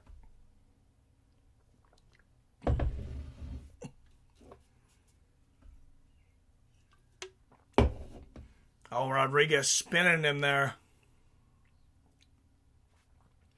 Spinning him to the side. Kelvin in half guard. Lands a big left hook from the top. Either fighter wearing more damage. Both guys, I mean, they're looking pretty good for how many times they've been hit. I don't think so. Not really. I'm surprised that D-Rod's face doesn't look like mush, but it actually looks fine. Big right hand there from Gastelum from the top. That's why I don't like judging fights on damage from visual damage. Good right hand there from Gastelum in the ground and pound. He's going to let D-Rod stand, and he says, let's stand and bang it out. Yeah, D-Rod looks tired. Good straight right there from Kelvin. And Kelvin goes to the takedown once again and gets it. And, big elbow from the top from Gastelum. And Gastelum's going to pound this one out. Oh, good left elbow from the top again there. And should be an easy decision for Kelvin Gastelum. D-Rod should have made Kelvin cut weight, right? 30-27 gas, but it could go either way, honestly. Rounds 1 and 2 were both really close. James, this sounds like a coin flip. Yeah, I think it's going to go to Gastelum. Gastelum clearly won the third round. But yeah, 1 and 2 were like, I mean, you could split. It was like splitting hairs, literally. I think Gastelum probably sealed round 2, though, as well. I gave him rounds 2 and 3. I gave D-Rod the first round, 29-28, Kelvin Gastelum.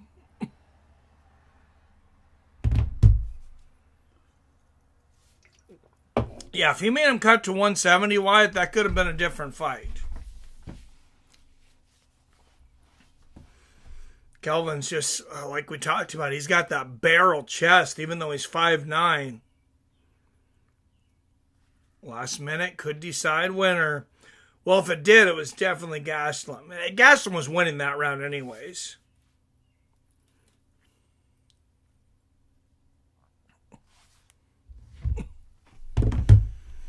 All right, guys, if you want to try and jump in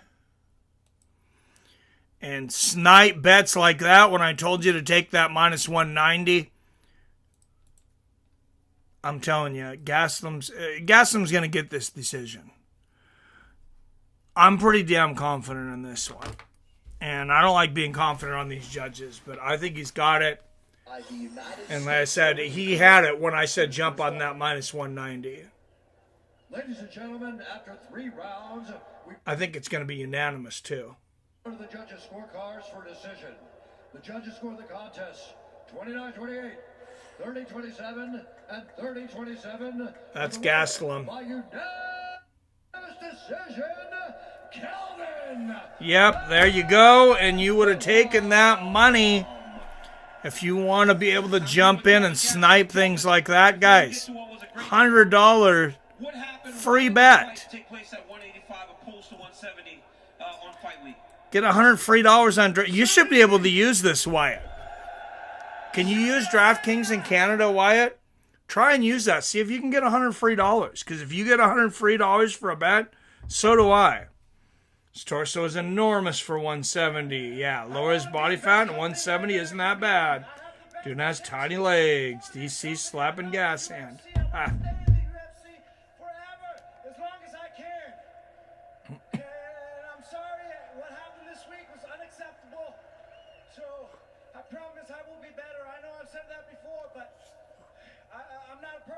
You know, I always try to be better. It is what it is.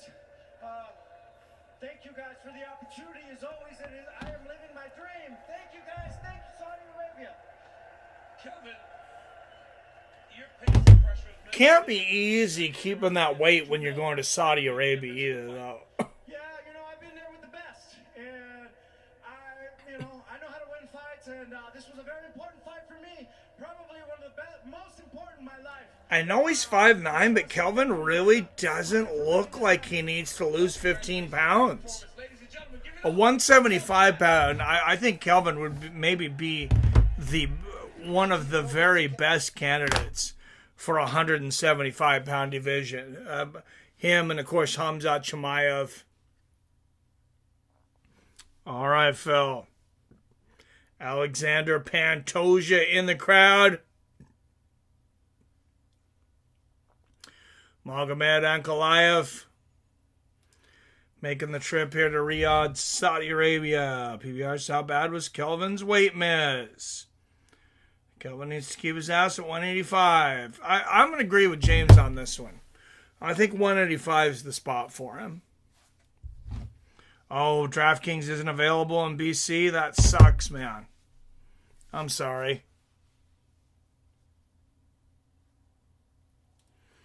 That really sucks because I feel like they have the best live betting. They black things out sometimes too, Wyatt, but it doesn't sound like near as much as the sites that you're on. All right, flyweight rankings. Of course, Alexa Grasso, the champion. They're looking at this. Number 4, Macy Barber. It's going to be taking on number 6, Rose Namajunas.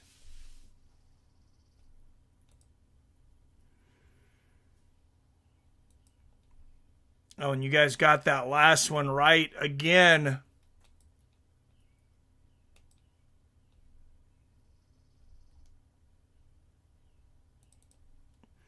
Kelvin Gastelum, 33 and 18. That's a pretty good record in main cards. I think for this crowd, Sergey Pavlovich and Alexander Volkov coming up next. That should really be a fun one.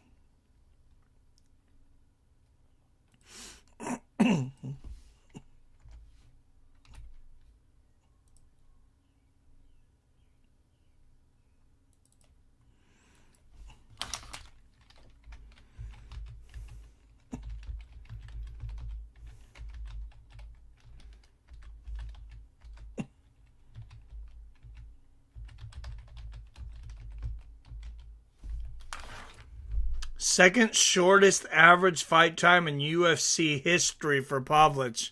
2 minutes and 13 seconds. 18 and 2, of course. One of those two coming in his fight against the current interim champion, Tom Aspinall. Grasso looks like she don't shave that thing. Grasso's bush looking a little grassy, huh? I don't remember Kelvin ever making 170 after several attempts. You'll see Derek Lewis comment, no, I didn't. He said Grasso looks like she didn't shave. That's hilarious. Barber might pull it off. Wasn't impressed with Rose's last performance. Should be a competitive fight, I think. I think Rose will destroy Macy Barber, Craig. All right.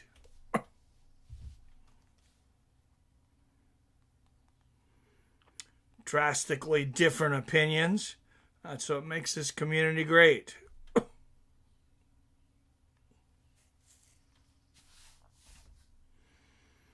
All right, and you can still, if you need to change, If you need to change anything, you can still change who you think's going to win this next fight.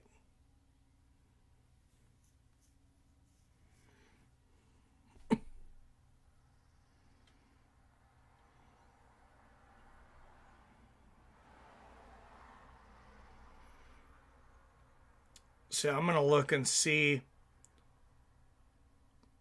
where everybody is on this. And I might adjust my pick if somebody's close to me.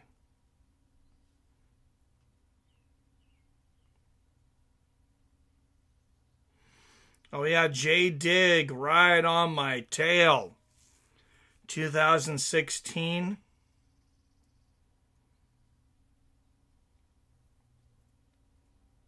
Oh, and you picked the same he's got the same pick as me in this fourth fight, though, so. Wow. Oh, you got the knockout in the second fight there. Good job.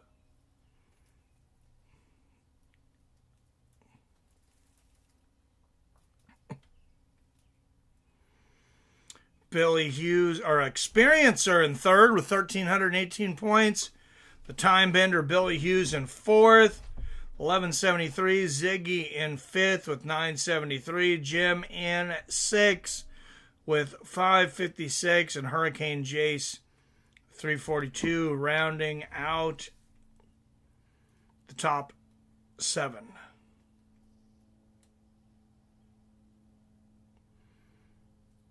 Man, I was tempted to change that, J-Dig.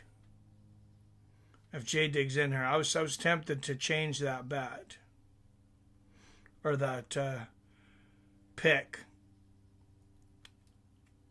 But we actually have the same damn pick, so. I'm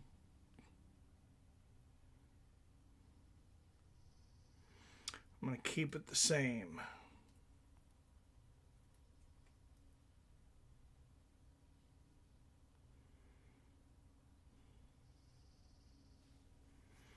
Oh, we definitely have a different pick, though, in the main event.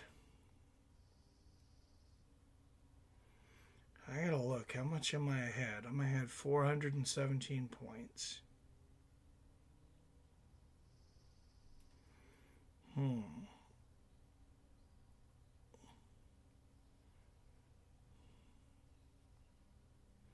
Oh, an experiencer bet everything on this last fight. Experiencer could come back and shock us all.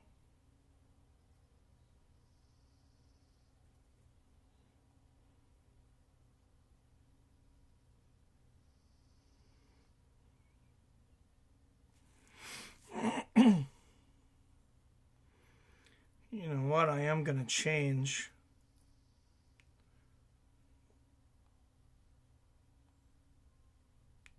the way I have my points here, though.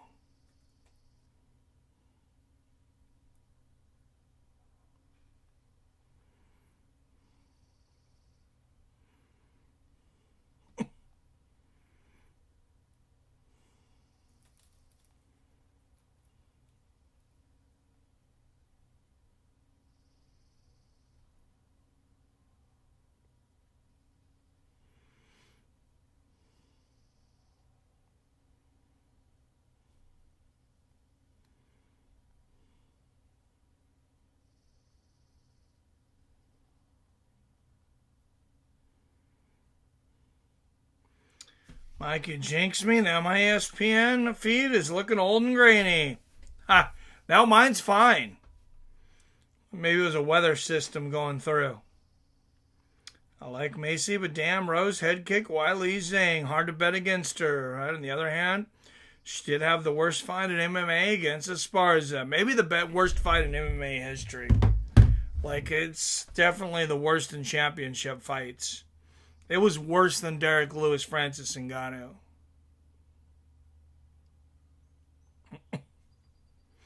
Sorry, Robert. Sergen Volk have been sparring partners for years. I didn't realize. Interesting. Yeah, I like Pat Barry. That dude is hilarious, but he doesn't offer Rose Much technical advice. Seems like it's all emotional support. They've been sparring partners for years, huh? I think I'm going to switch back to my original bet then. My original pick. God, I don't know.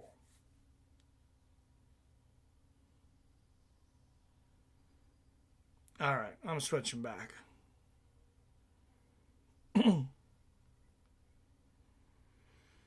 Haven't sparred in over a year and a half, though. Oh, interesting. Rose was number one till Pat started cornering her. I thought Pat was always cornering her, or for a very long time. Is that when she decided? Is that when she started to go downhill?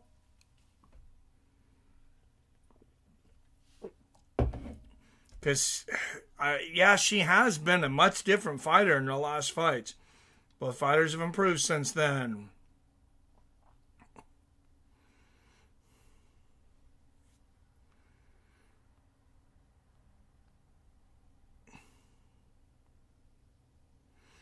I wish I could bet half on decision, half on knockout by the same fighter. The same fighter.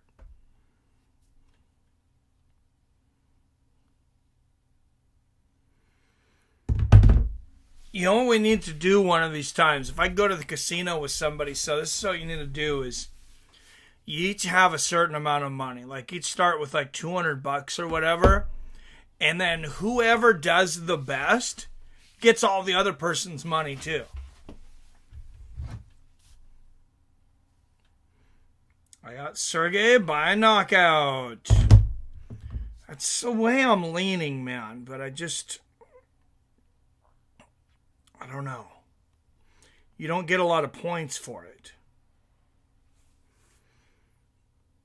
If I'm betting, yeah, it's Sergey, but the odds are so good. Or the odds end up being almost nothing. Put some money on Whitaker, minus 138, seems off. Nice, Wyatt, good luck. I actually don't have any bets on this UFC. PFL, I got screwed a little last night, though. I ended up down. I think I was down a little bit because I got screwed by their fucking judges. I thought there was 2 fights that I could have won if it hadn't been for the judges, but I really felt robbed on one of them. Talking Volk. You got Rob, Mike? I got a Liskarov actually in this one just because if I was betting, I might have taken Whitaker, but I took a Liskarov on verdict because you get way more points. Not playing verdict, so no skin in it. Sergey is much faster and hits harder. Great King. That's easy then. You just risk it all. Hopes you get your friend's money. If you lose, your friend wins $0. Shit, I'm not going with you, Wyatt. That's fucked. Dude,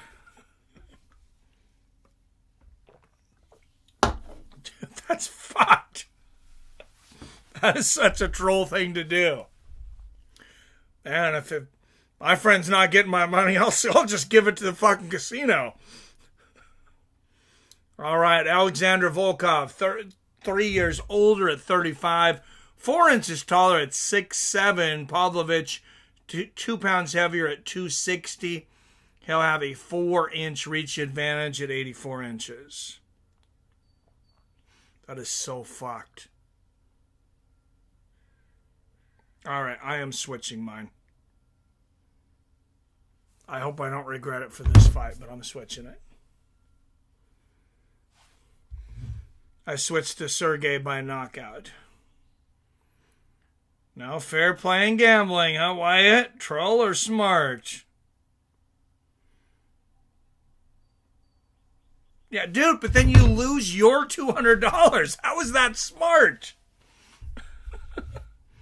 Yeah, Sergey ranked number 2 heavyweight. The only guy he's lost to is the current interim champion.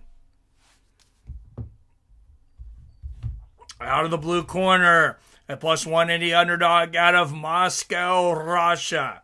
32 wins against 10 losses. presenting the number 5 ranked heavyweight in the world, Alexander Volkov. Why playing chess? Why are you playing checkers? Gotta teach Mike, the gambling addict, a lesson. I'm not a gambling addict. I only had all these slips on PFL tomorrow. There's a few more maybe in the trash can. But yeah, I might be a gambling addict. There's worse things to be. What's up, Eddie Alvarez in the house? Cheers, Mike and Shad. All right, out of the red corner, a minus 220 favorite out of Moscow, Russia. 18 wins against just 2 losses. Presenting the number 3 ranked heavyweight in the world, Sergey Pavlovich. Who ended Sergey's streak? It was Aspinall. He was on a pretty good winning streak. He was. Sergey Aspinall fight was disappointing. Well, it was very quick. That much I will say. It was Aspinall. Aspinall KO'd him, Greg. Man, Sergey's looks so much bigger. I know he's only 2 pounds heavier, but dude looks way thicker. I know Volkov's 3 inches taller, but still. Dude looks like almost like fucking Brock Lesnar. Inside leg kick from Volkov to start things out. Yeah, Volkov's like 6'7", though. So maybe he's more than 2 inches taller.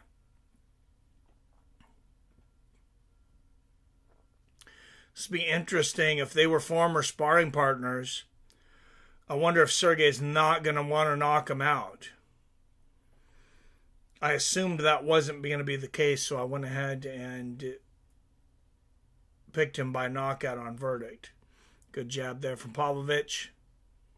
Inside leg kick from Volkov.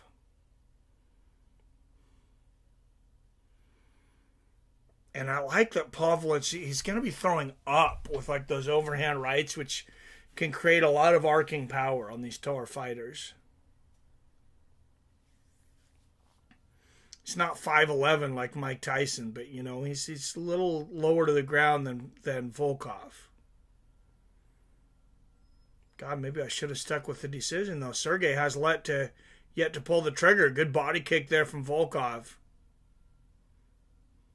Oh, there's a good jab from Pavlovich, and that seemed to hurt Volkov early. There's a left hook from Pavlovich, and now Sergey's within punching range, lands another left hand. Good inside leg kick from Volkov. He just needed to get inside that long reach maybe. Misses that overhand right. Pavlovich looking to uncork some fury here.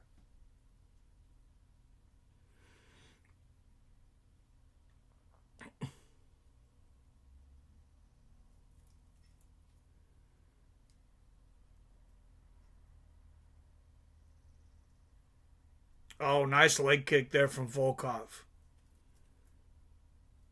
That was powerful. Good right hand upstairs for Volkov. There's the left hook for Sergey. He's within punching range now, though. Lands a good left there. Oh, Volkov's letting him in, and this could be... He is circling to his left,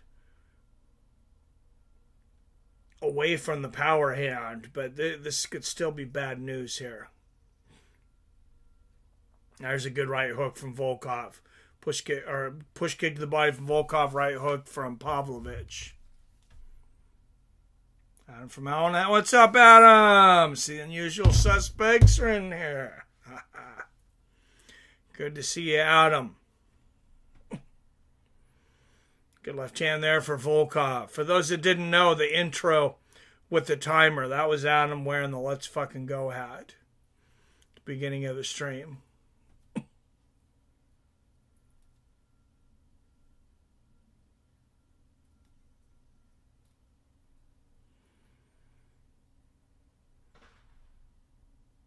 Good right hand there from Volkov. Good body kick from Pavlovich. There's a left hook backing up from Volkov, though. Alexander Volkov getting the better of Sergey in this first round. Another good body kick from... Oh, there's the left hook from Sergey, though. right on the temple, and there's a couple of stiff jabs. 120 left in the first. Overhand right, Sergey. Now he's inside now.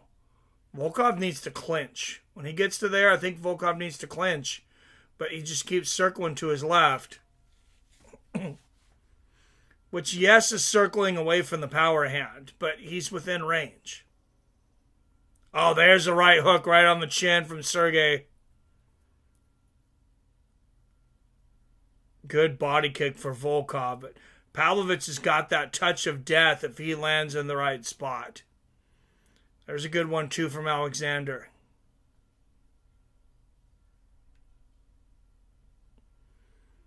"35 seconds left in the first. Just takes one from Pavlovich. Good straight left there from Volkov. Oh, there's a good overhand right from Sergey. 20 seconds left in the first. Can he take him out in the first?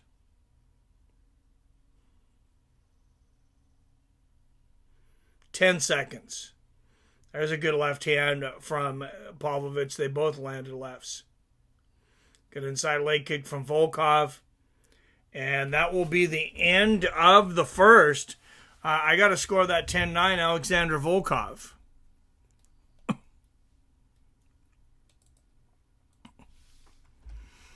You wonder if Pavlovich is a little hesitant after getting knocked out in his last fight. I think he hasn't fought since then, right? It's been some time since he's fought Aspinall. Adam Sergey victim seldom survive first round, right? Hat model is my other job. Ha!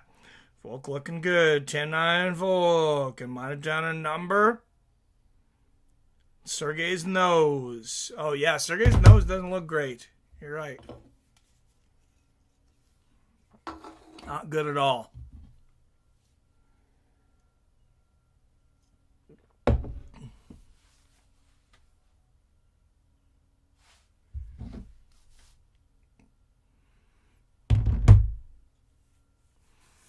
It's ESPN Plus. They're having these issues. I don't know what the fuck they're doing with their commercials, but I think that's what's fucking it up.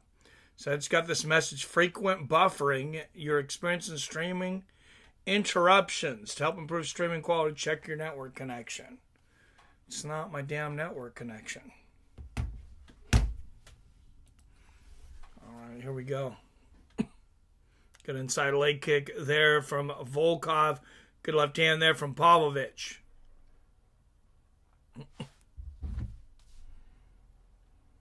What's up, Chef? Chef, what's up, my guy? Mine is doing good now. Good. Yeah, no, mine seems to be fine now, too. It just did that during the commercial break, which, like, whatever. I guess if it's going to do it, that's the time. Good inside leg kick there from Volkov. Pavlovich just does not seem to want to pull the trigger today. This is strange. This is very strange. Good body kick from Volkov. Oh, nice right hand there from Sergey. But just the one shot and then he backs out. This is like a mysterious performance here from Pavlovich.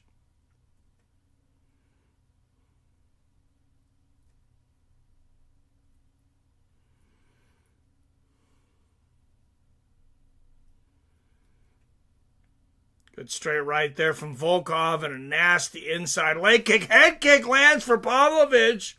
Volkov eats it though. There's the left hook upstairs from Sergey. We know Volkov can be knocked out. Derek Lewis did it. Good left hand there from Sergey. Now Sergey's ready now. There's a good right hand. Other right hook right on the chin. Volkov punching through all that though.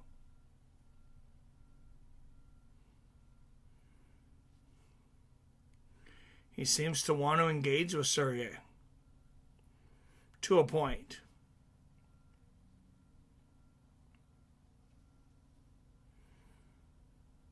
That was weird. It looked like Sergey had the cage cut off and like he let him off the hook. I'm not sure why he did that. Good body kick there from Volkov. And there's the inside leg kick from Volkov. And now that I'm demonetized, like I can say it, the sports seem a little shadier to anyone else since they legalized sports gambling. Like all around, does it seem just a little shadier? Like, I don't know that all of the decisions are 100% undetermined. Good push kick to the knee there from Volkov. I don't know that I can pull exact examples from MMA, but it would be an easy sport to rig. Good body kick from Pavlovich just a moment ago. Nice low leg kick there from Volkov. 2 minutes left in the second, and Sergey may be on his way to being down 2-0.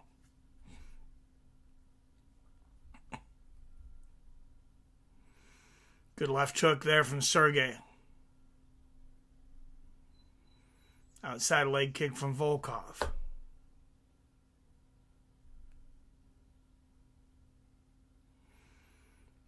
There's a push kick to the body from Volkov and the right hand upstairs. Oh, good right hand there from Pavlovich, but he's got to follow that up. I can see these guys look like sparring partners. Pavlovich is looking like a sparring partner that doesn't want to hurt his buddy. A couple of good body kicks there from Volkov in the right hand. There's a bomb of a right hand from Pavlovich. He might be having a hard time pulling the trigger on his friend here. I'm not sure if it's that. I'm not sure if it's he got knocked down in his last fight. Good left hook there from Sergey. But if he doesn't do something quick, he's going to need a knockout in the third to win this fight. Oh, there's a good right hook from Pavlovich. Standing hammer fist from Volkov. The standing hammer fist always cracks me up. It's like a little kid walking up to somebody. Bam! Good right hand there from Volkov. And the body kick, right hand upstairs, lands for Sergey. But another great round here for Volkov at the moment.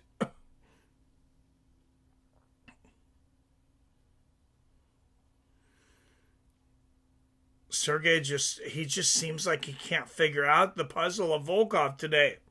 Good little leg kick there from Alexander, straight right upstairs. Comes to Super Shady, NBA's partner with DraftKings. Damn, Mike, you switched to Pav on verdict. Yeah, I have Pavlovich. No, I had him to begin with. I had him by decision, though, and I switched it to knockout. I had him the whole time. But it was a big payout to get it by decision.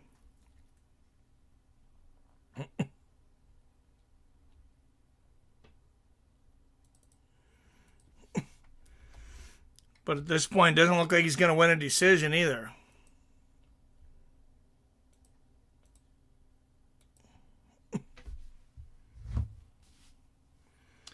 Yeah, Super Shady, Adam. What else I say shady is ESPN bets. The fact that ESPN owns a gambling company. Like, how the fuck is that allowed? Folk probably remembers what Sergey's counter feels like. Probably. Pretty sure Pavlo's left leg is done. He's been eating a lot of leg kicks, man. A lot. Did you think Volkov was going to win this, Wyatt? I would assume that you were betting on Pavlovich.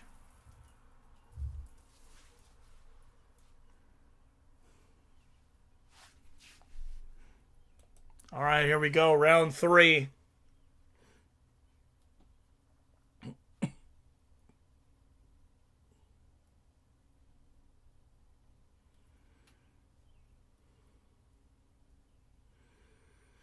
Good straight right there from Volkov. I believe Pavlovich needs a knockout to win this fight. Volkov should have easily won the first 2 rounds. Oh, nasty inside leg kick from Volkov. And yeah, Pavlovich's front leg is pretty tore up.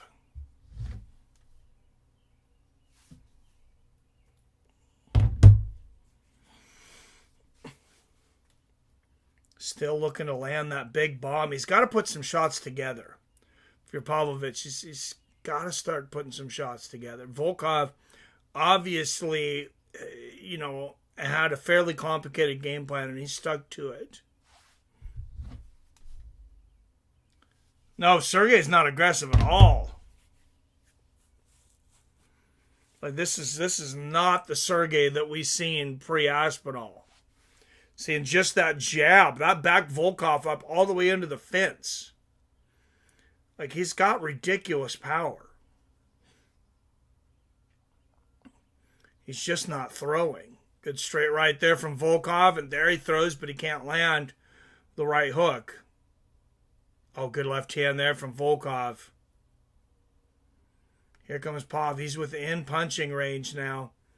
Coming on to 3 minutes left. Oh, good push kick to the body in the right hand from Volkov. Straight right lands from Pavlovich. There's a big left hook on the chin from Pavlovich. Straight right and the left hook lands.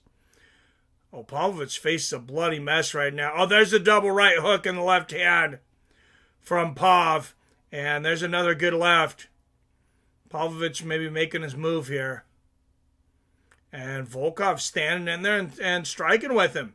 There's a good one, too, from Volkov and a nice body kick. Left hand upstairs. There's a left hook from Volkov. He's not afraid of Sergey's power. And who knows how Sergey's power carries halfway through the third round. We've seen him with so many quick finishes. Some guys' power just doesn't carry as well late in a fight. There's a big right hook from Volkov. He doesn't follow it up, though. Or, excuse me, from Pavlovich. And, yeah, he didn't follow it up. And it seems like he could have. It seems like Volkov was ripe for the picking there. Last fight, I expect to go the distance, right? This is weird. There's a good left from Volkov. 2 minutes left in this fight. Volkov definitely doing a good job avoiding that overhand right from Pavlovich by circling to the left the entire fight.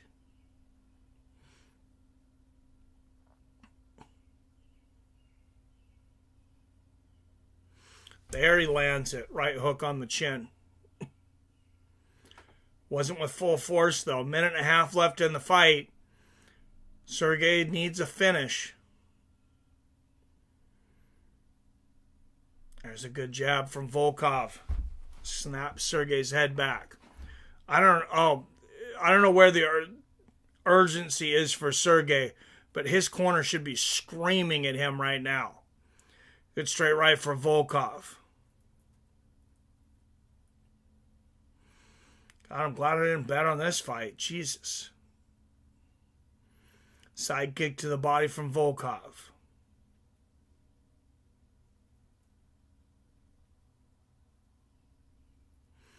And Sergey dropping and looking for the takedown. What is he doing with 45 seconds left? That's ridiculous. Now, Volkov can break the clinch. Sergey's going to have a shot to catch him on the break. And maybe that's the idea here. Oh, Volkov was smart. He came out pushing that knee forward, which made Pavlovich back up. There's a 1-2 from Pavlovich. There's the right hook to the body. 20 seconds left. What are you waiting for? Sergey needs to jump on it. It's now or never. 15 seconds. Volkov's right there. And there's a 1-2 from Pavlovich. There's a good left hook. Volkov with the push kick to the body.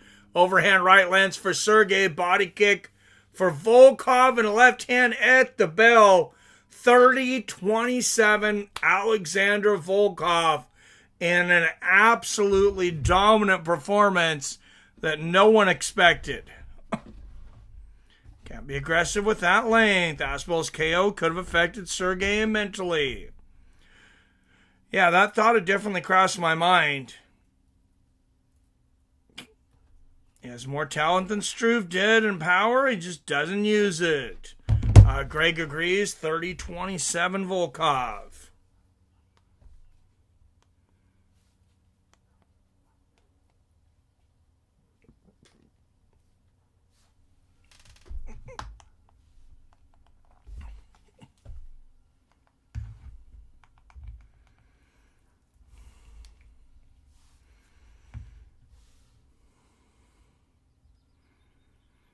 I expected, I called, I got Volk.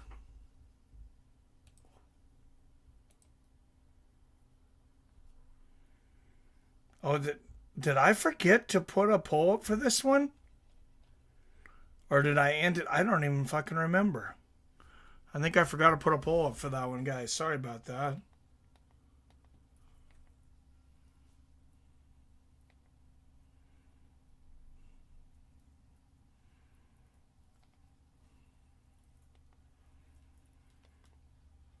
All right, I was checking my TV in between to make my smart TV and make sure that it was connected to the right network. But yeah, it's not that. Apparently, it's ESPN Plus. It's just having a rough day.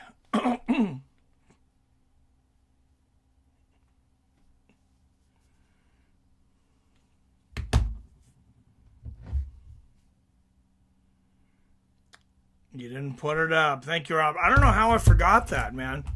I think I was so distracted. I don't know. I got distracted by the verdict. Let me put up the next one. Put up the main event poll now between Bobby Knuckles and Ikram Aliskerov.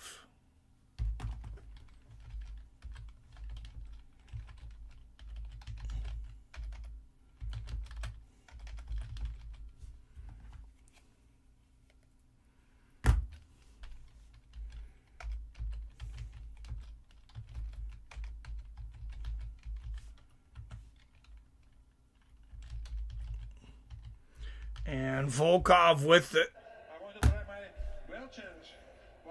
Win here by decision. I'm assuming it was unanimous. I want to try it with anybody else. John Jones will be a great fight for me. Like, big reach. Big guy. I want to make him an octagon. Volkov's John Jones ain't fighting you, Volkov.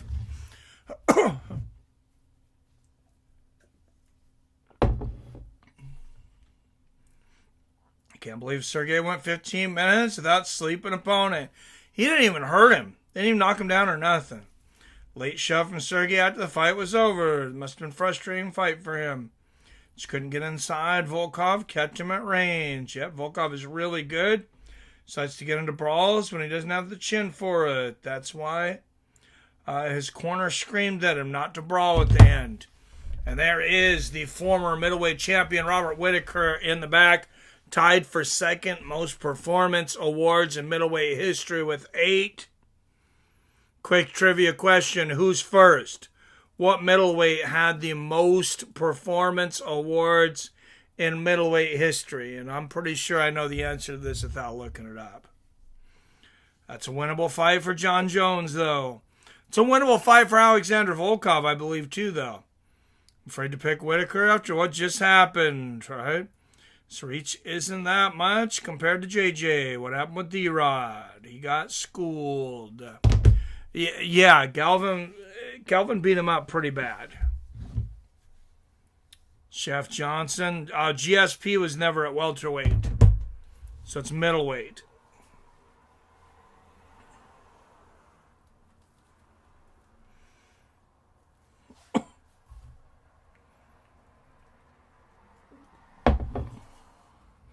This should be a speed test. I would assume this one should be pretty easy, guys. What middleweight had the most performance bonuses? Sergey has longer reach than Volk. No, I think Volkov had a 7-inch reach. No, he doesn't, says Robert. I think Volkov had a 7-inch reach advantage. I'm pretty sure. Yeah, I'm assuming it's Anderson Silva. I didn't even look it up, but the dude won 16 fights in a row. I think it's got to be Anderson. That fight right there just proved he doesn't. D-Rod just gassed out before Kelvin. The first 2 rounds are actually really close. They were. You're right. And Robert says Anderson. All right, 16 up in the chat. Don't forget to hit that like and subscribe button.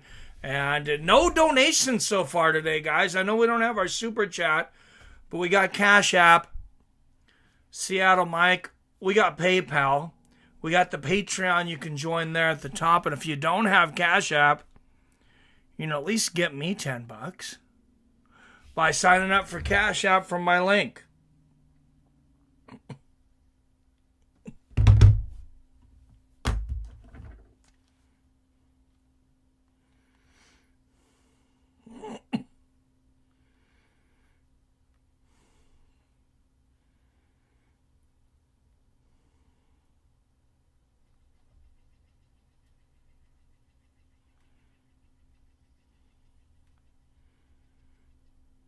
All right, there's the link. If you don't have Cash App, sign up for it there.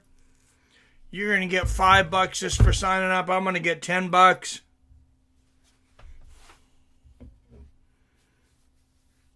And then you're able to donate just like Super Chat, and you can say, fuck YouTube for demonetizing this.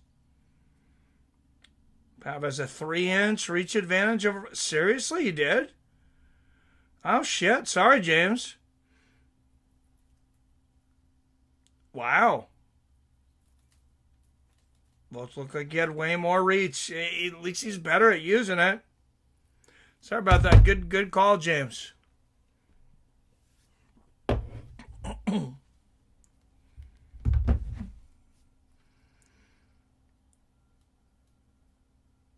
King James, you ever heard of a guy named John Jones? I guess his height is what made him look longer.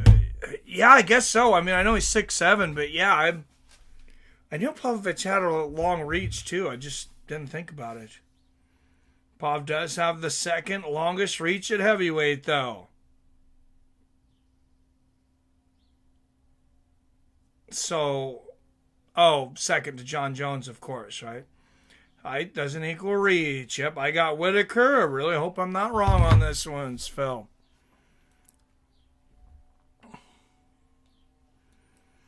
All right. Well, I was definitely wrong on that last one. I did not expect that. I thought Sergey was probably going to go in and manhandle him, and I thought if Volkov lasted the distance, it would just be because he was a tough son of a bitch.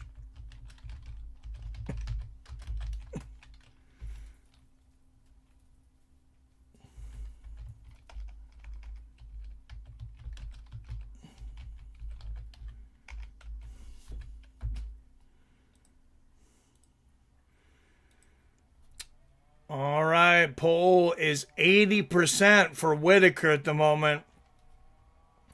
10 of you have voted. 80% Whitaker, 20% Aliskerov. I figured it'd probably trend towards Bobby Knuckles, but I didn't know it was going to be that much. PBR hoping he can win me a few bucks. Bobby Knuckles for the win, yes. Took Bobby Knuckles strictly because he is my dude, right? Way she goes. Best damn sport in the world, right? Abso-fucking-lutely. Can we get the French pussy back in the cage? Gone whipped Volkov. I want to see him fight Tom or Pav. I think Tom destroys him. I think Gon turned that fight down, to be honest, too. At least that's what I heard. And, man, Gon might beat... He might beat Pavlovich right now. Pavlovich just looked like he wasn't there to fight today.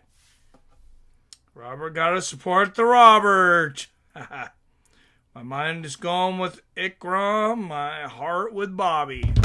All right, there he is, Ikram Aliskerov. And I imagine he's going to get an ovation here from this Saudi crowd. Well, it has been a whirlwind of a week for the budding middleweight contender, Ikram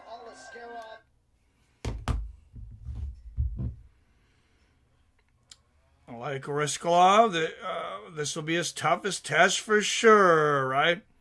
Gon got away with the most back of the head punches in heavyweight history. Robert says agree, Adam. Oh, about Aliskerov, yeah, definitely his toughest test. From Makhachkala, Dagestan, Russia, Ikram Aliskerov.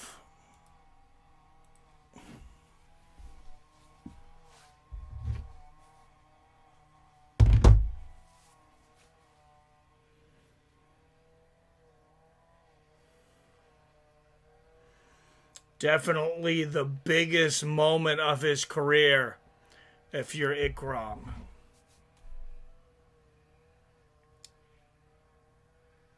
Gone turned down Tom after Tom beat Marcin. Then Tom won the belt. Gone started begging for a title shot. Then Uno reversed his ass. Yeah, he's like, you don't want the fight. You didn't want the fight before. Why do you want it now? Good for Tom. All right, Aliskerov, 7-fight win streak, Combat Sambo World Champion, coming to us from Dana White Contender Series Season 6, Week 8. DWCS should be starting once again next month, right? Season 7. Can somebody look that up and get a date for us when Dana White Contender Series is starting? Gone can be high maintenance and picky. Yeah. Oh, no, you know what? He had a movie, too. He said something about a movie he was doing, which he did do the movie. And the idea of a prize fighter is to make as much money as possible. So if you can make some money while your name's still big without getting punched in the face, that's hard to argue.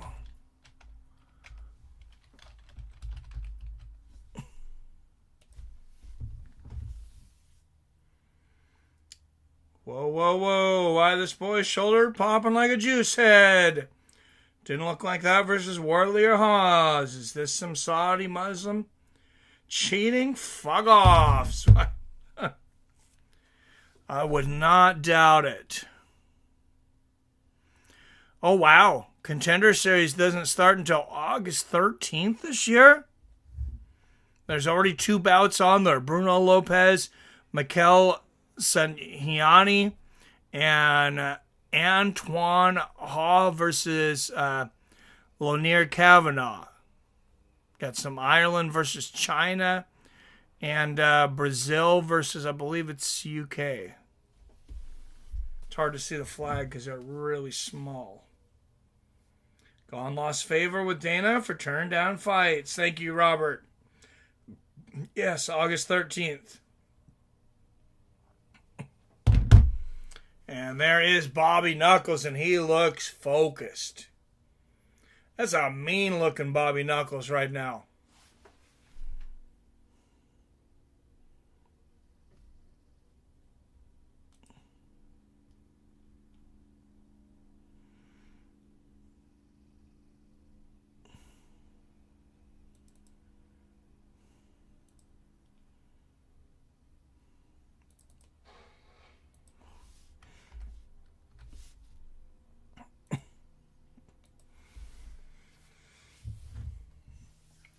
I hope he packed his own food everywhere while he was here this week in Riyadh, Saudi Arabia. Been some suspicious fights tonight. Whitaker fight over. No, he's just walking down to the cage. It's not started yet. Yes, on ABC as well. It's on ABC, ESPN, and ESPN Plus. So it's nice to get the card on 3 different channels this time. It's Saudi Arabia, so they just throw millions of dollars at everybody for every time they turn around.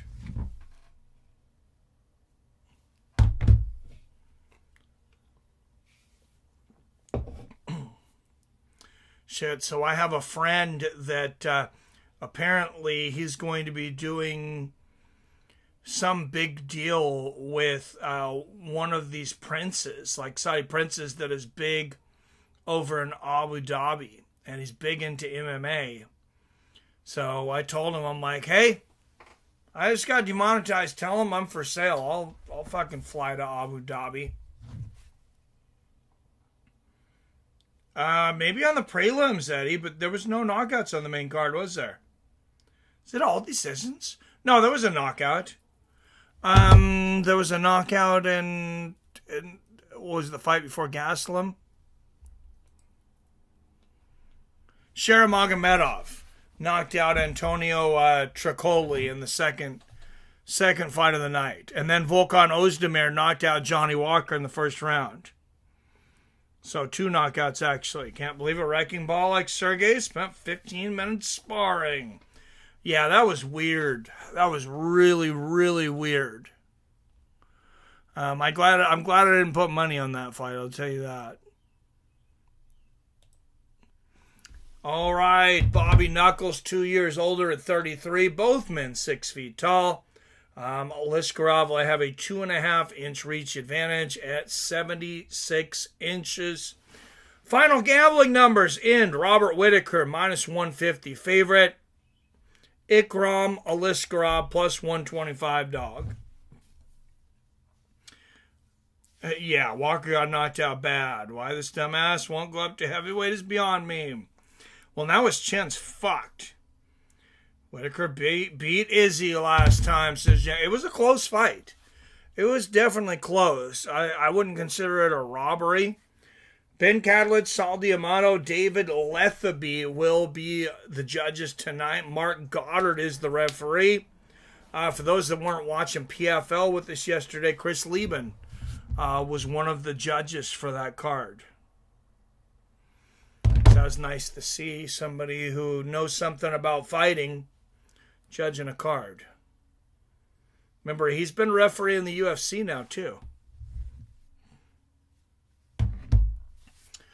All right, guys, it is that time. The main event of the evening brought to you by Patreon. Click the top link at the top pinned link in the chat to join our new Patreon for as low as $2 per month. It's main event time from Riyadh, Saudi Arabia, via Seattle, Washington. Let's fucking go! Out of the blue corner, representing Makhachkala, Russia. A plus 125 underdog, 15 wins against just 1 loss. Ikram Aliskarov.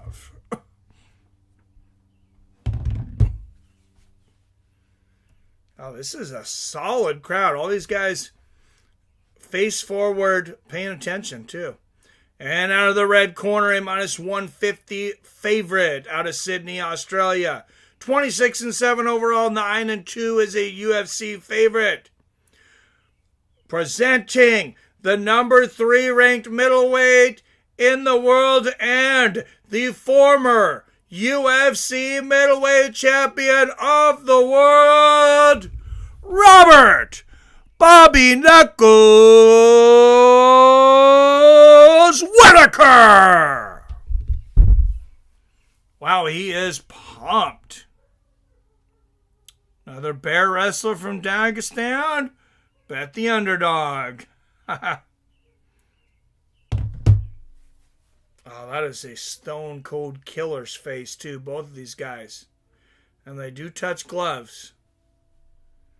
I wasn't sure from the looks on their face that we were gonna see a glove touch, but Whittaker looks intense.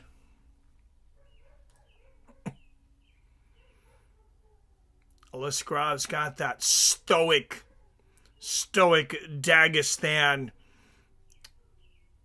facial expression. I don't know what you want to call it. Touch of gloves, and here we go. Whittaker in the black trunks, Aliskarov in the red. Who will be the first to strike?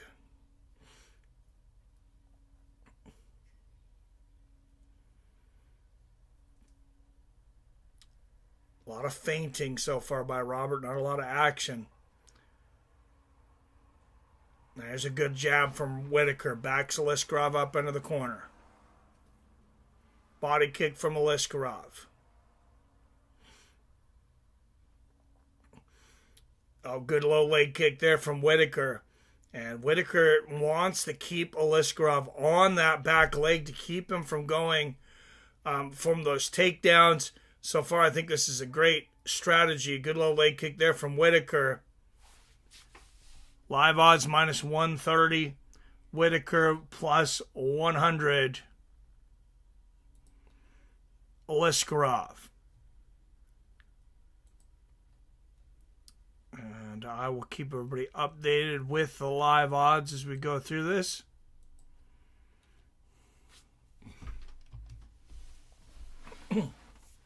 They just took him down. They'll be back up, though. Good left hand there from Whitaker.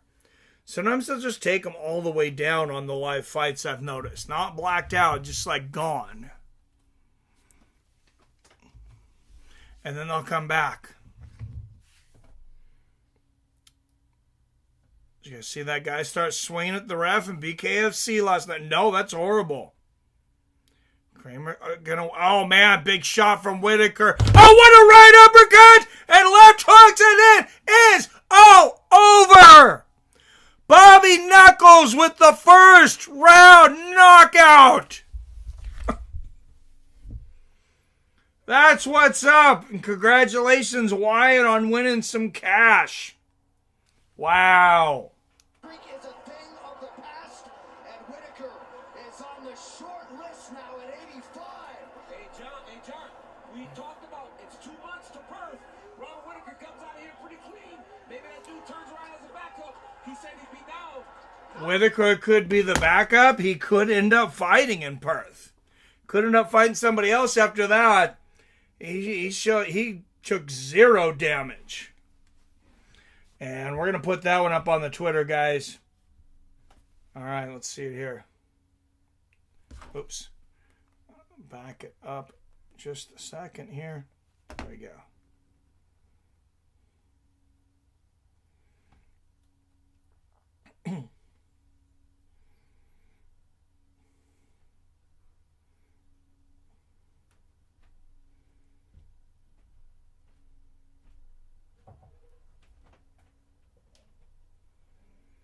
Robert Whitaker, Ikram Aliskerov, very first round, big overhand right from Whitaker. There's the left head kick gets through for Bobby Knuckles, and the right uppercut was the beginning of the end. Bobby swarms him, and that's a first round knockout for the Grim Reaper. Here we are from another angle, that big right hand that put Aliskerov on Queer Street. There it is from another angle. Right on the chin. He is rumbling, fumbling, stumbling. Boom. Head kick. And then the right uppercut. Sweet chin music from Bobby Knuckles. What's up, Torn Brown in the house? This card wasn't all that, I'm being completely honest. It was a bit disappointing. I think that was mostly because the co-main event just shat out on us, though. But because besides that, I thought we seen some pretty good fights. Kelvin Gastelum and D-Rod, I thought, until the third round at least, overperformed. Yeah, just it wasn't the pay-per-view caliber card we had talked about, though. First round knockout in the main event doesn't help.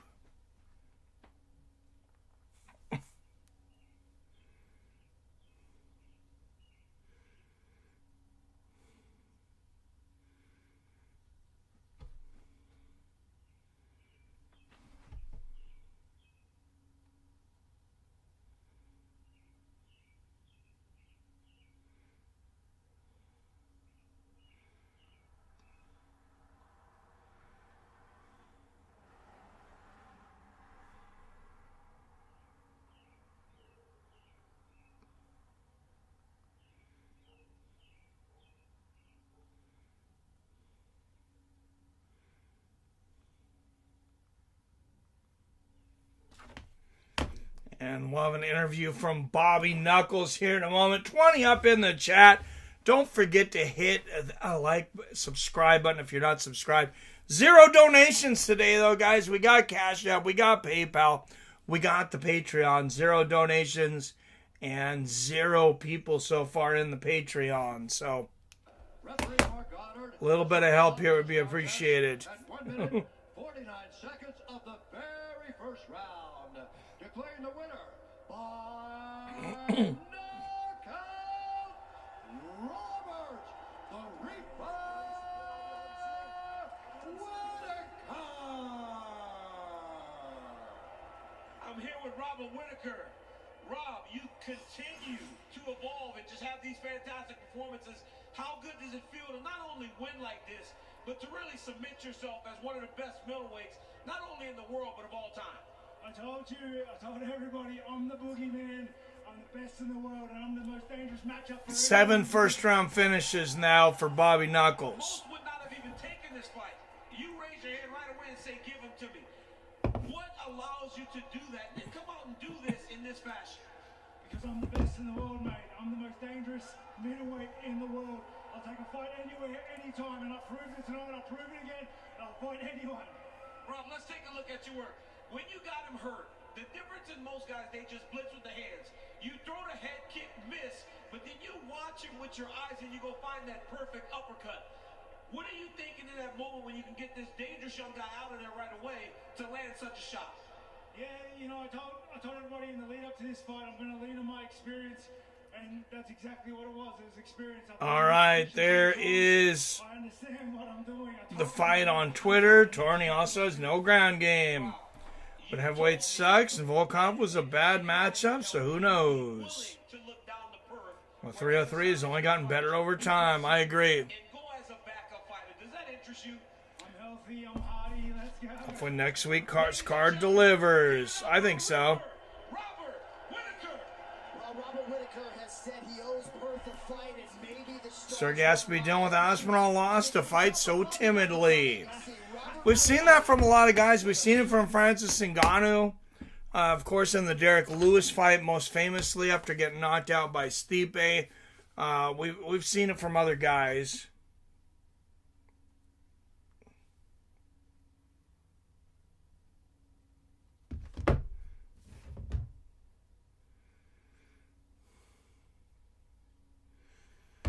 All right, guys, 20 up in the chat. Let's get the phone number out here. I guess I'll stick around for a few minutes, even though we have 0 donations today.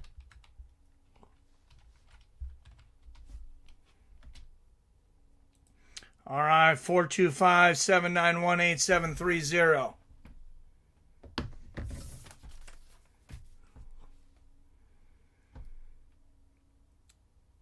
Phil Sergey fighting timidly. He was just unsuccessful. Just kept running into jabs and eating leg kicks. A great game plan from Volkov. He's probably going to lose his next fight.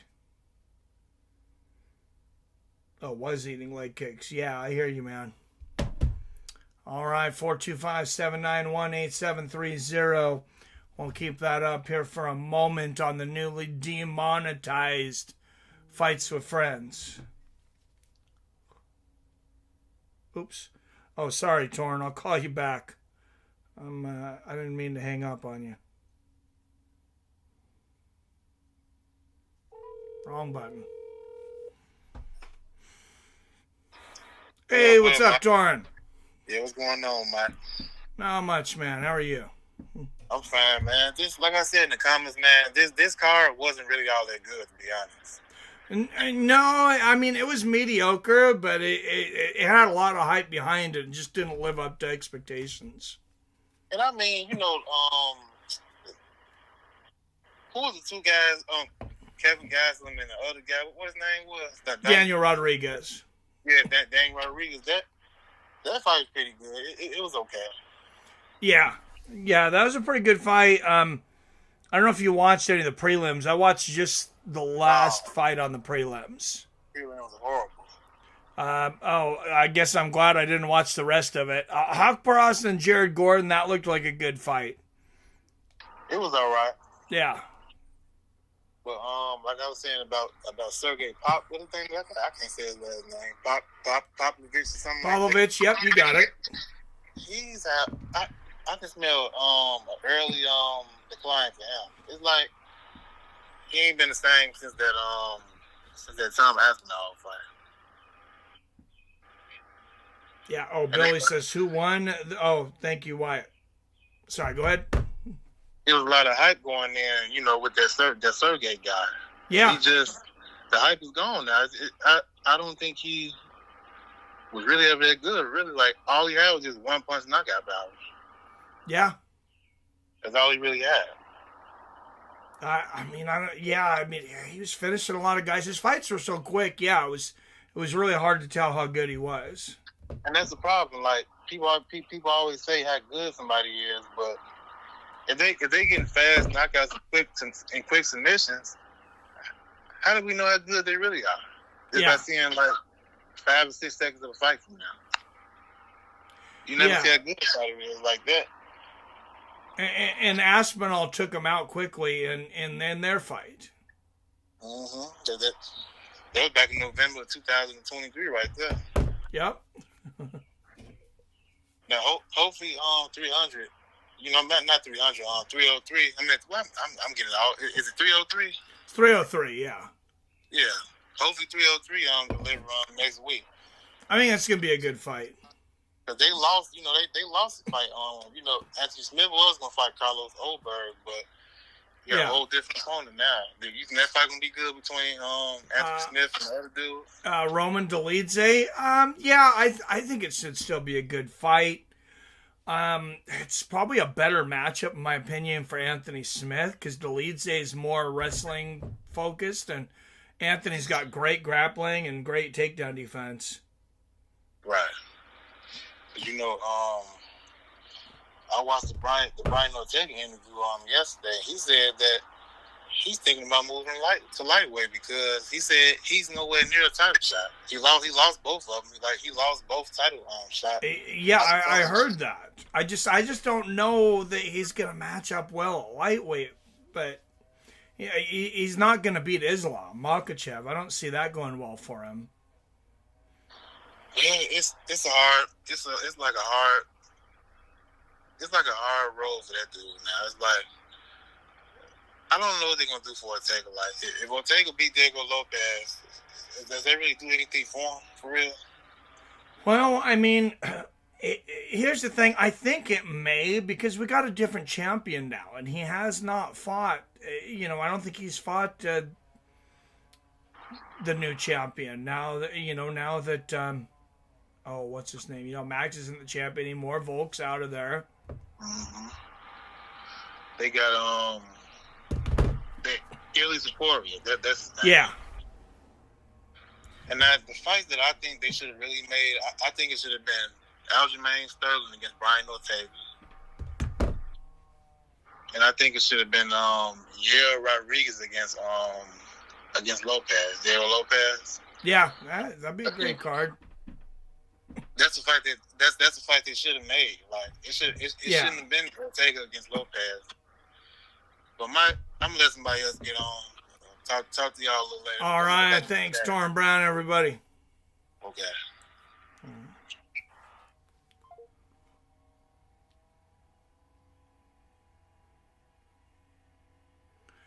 All right, guys, we got a few more seconds, so we're gonna end this with 0 donations. What's up, Carlin Gracie in the house? Wow, Rob KO'd him. Yes.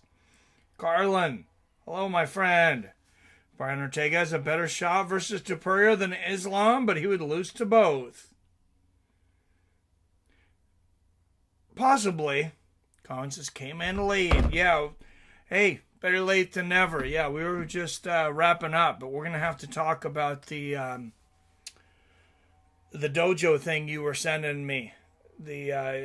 For endorsements here. I'll have to go to some businesses over here. Bahia isn't as soft as McTapper, who is, though. Yeah, it's a scary fight for sure. If I'm betting my money is going on Bahia, but I'll be happy if Yuri can pull it off. Yeah, that's a tough fight to bet on. Yeah, if I'm betting it's Alex, but, man, you never know. Robert says, legend in the house. Yes, legend in the house, Carlin Gracie. All right, let's take a look at next week's card here real quick while we're on here.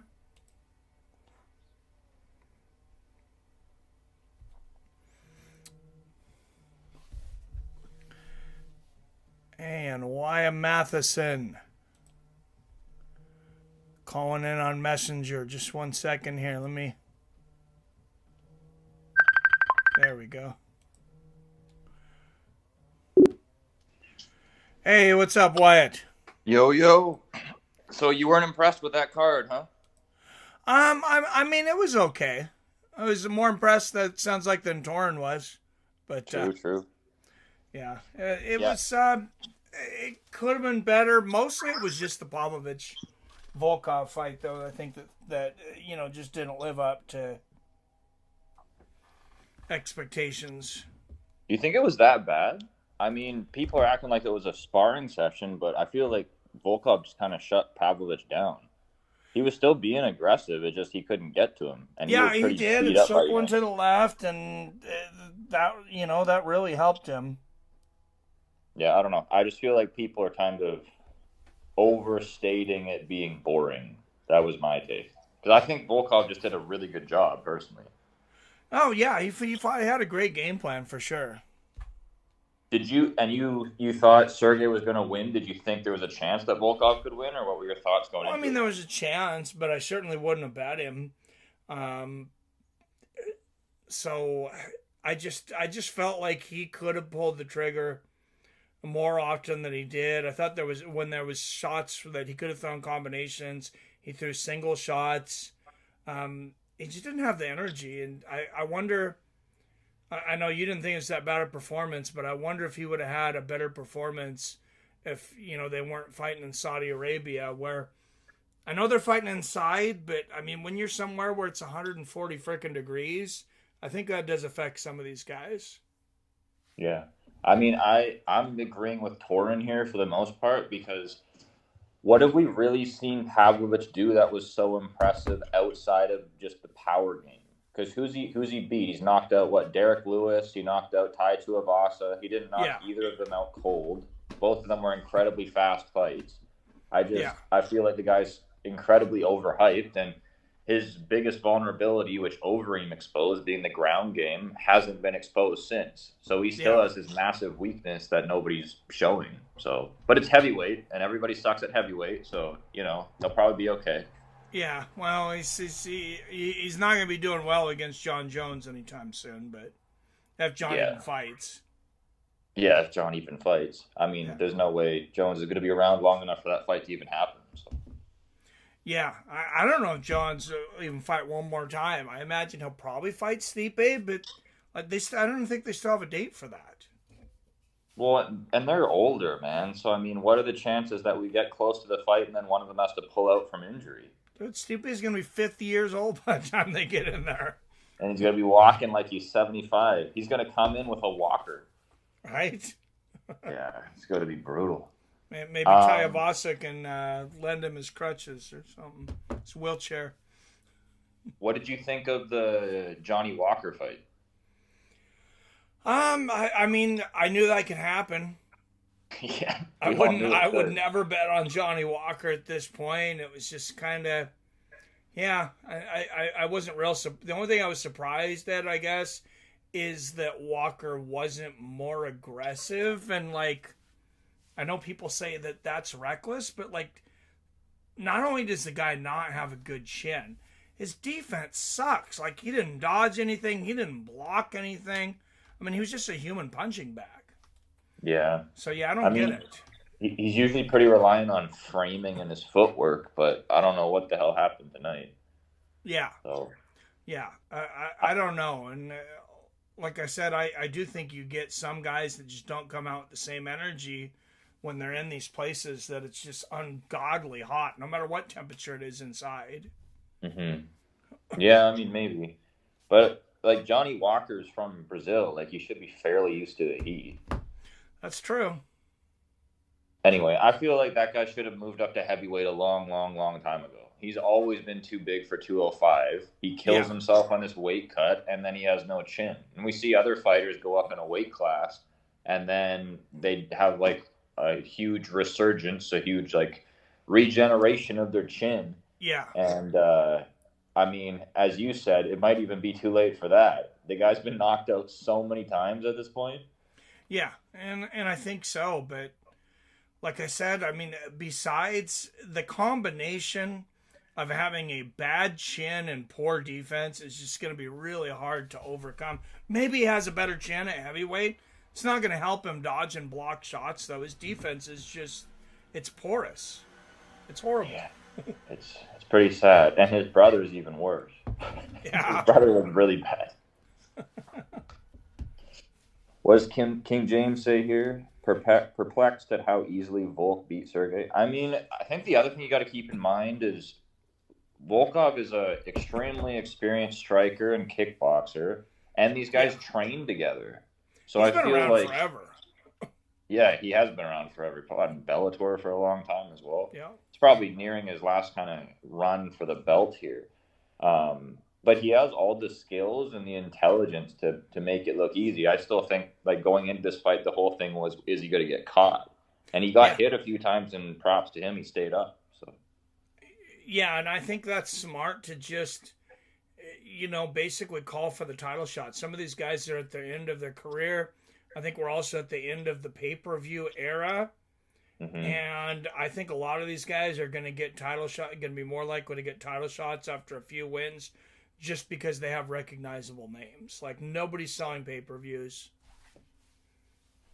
Yeah. I mean, I guess not that Alexander Volkov's going to sell a lot of pay-per-views either, but... No. And how old is he? He's like 35, 36? I thought he was 35. Let me see here.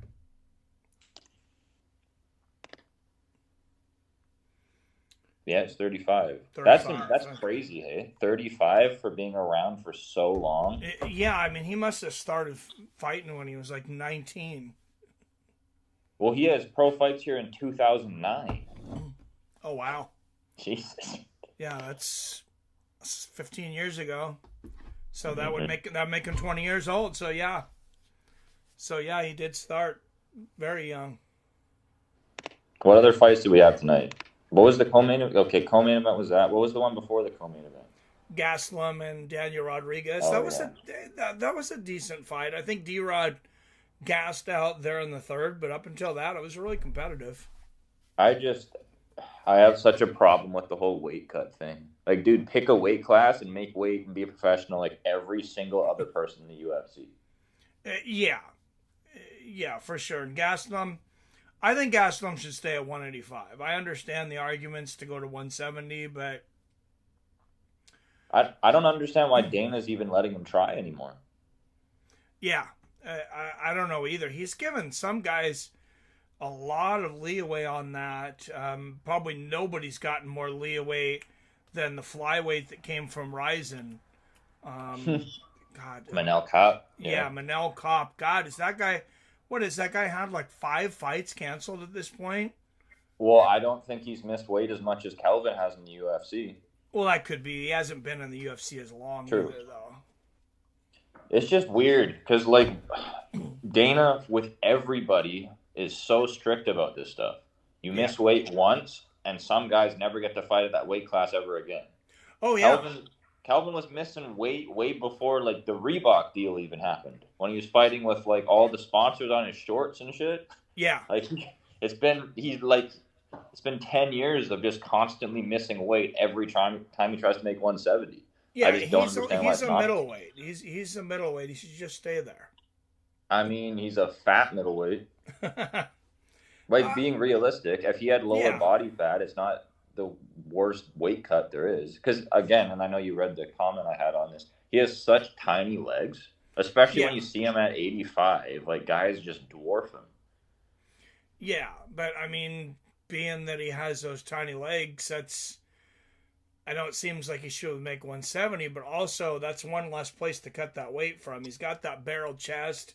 I know he's only 5'9", but some guys' weight just doesn't come off the same either. I don't know what he's eating. I mean, I doubt it's a very disciplined diet. Yeah, no shit. Oh. Yeah. I don't know what's wrong with the guy. But, I mean, you'd think you'd have it figured out this long into your career. You know? Like, if you're going to go back down to 170, you have all these things at your disposal, like the UFC PI, all the nutritionists and everybody to help you cut weight that's there. And you're still, like, you go into the press conference or the media day or whatever it was, and you're just like, yeah, so I'm not going to make weight, so we need to do something about this. Like, he's acting like Paulo Costa out here. Yeah. Yeah, no, that's not good at all. He's lucky D-Rod even took the fight. I'm shocked that he did. Realistically, that's just stupid. Make him cut to, okay, we'll do a catch weight of 173, right? That would have been the thing to do, was call for a catch weight at 175. Yeah, I don't know, anything to not go all the way up. I mean, that's 15 pounds difference. Yeah, and Rodriguez obviously could have made 170. So and he had to kill himself to get down there. Meanwhile, Calvin just waltzes in he gassed. Would he have gassed if he hadn't cut all that weight? Good possibility he doesn't.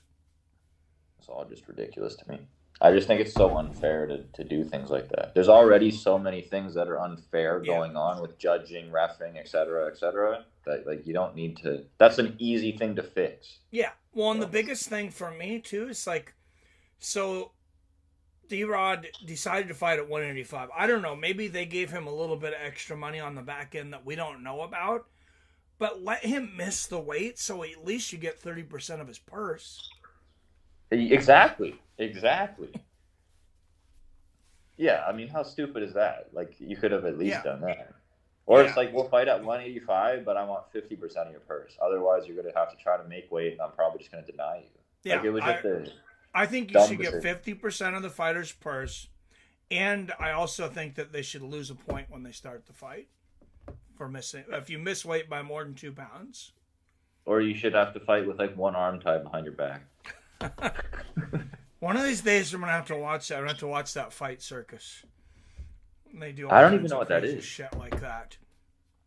I've only watched a little bit of it, but it's wild, dude. It could be hilarious. It's definitely not high level fighting, but it's some big dude fighting 2 midgets, but he's got an arm tied behind his back, and one of the guys has to hop on one leg the whole time. I mean, that's not a real example, of course, but yeah, it's all kinds of weird shit like that. Kind of like the Eddie Hall fight? Yeah, kind of, I think. Yeah, that definitely could have been in Fight Circus. Jeez. Yeah. How does that get sanctioned? What the fuck? Those guys are no idea. I guess it must be under entertainment, like WWE or something, which makes me wonder if it's even real, if it's fixed or something. Right. I don't know if anybody else knows more about it, but weird. Lots of weird shit going on. Yeah, Torrance says Dana should have never stopped the sponsor era. That messed up a lot of fighters' money. Well, that's what Dana White does, though, right? Dana White is the guy who will do anything to make an extra buck at anybody else's expense. So it made him more money, and it ruined the income of all the fighters. But that's what Dana White always does. He'll always choose to do that kind of thing. Well, yeah, and here's the stupid fucking thing about that. It's okay, you don't want to pay the fighters like in other sports, but then you're going to also take away their ability to make money for themselves? That's completely fucked. Yeah, ridiculous.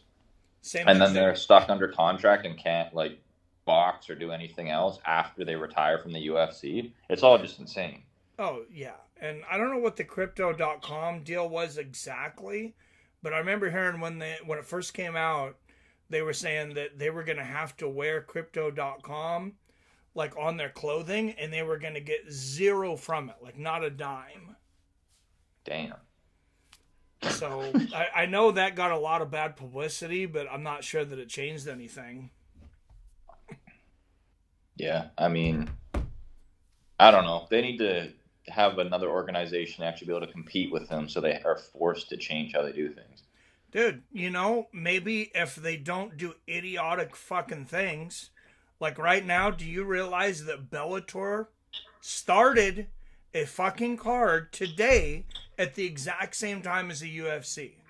Only because you told me so. Other than that, dude, I have absolutely no fucking idea. UFC moves to 9:00 and Bellator follows them. I'm is it a UFC employee running Bellator at this point? I feel at this point Dana White's a part owner in Bellator.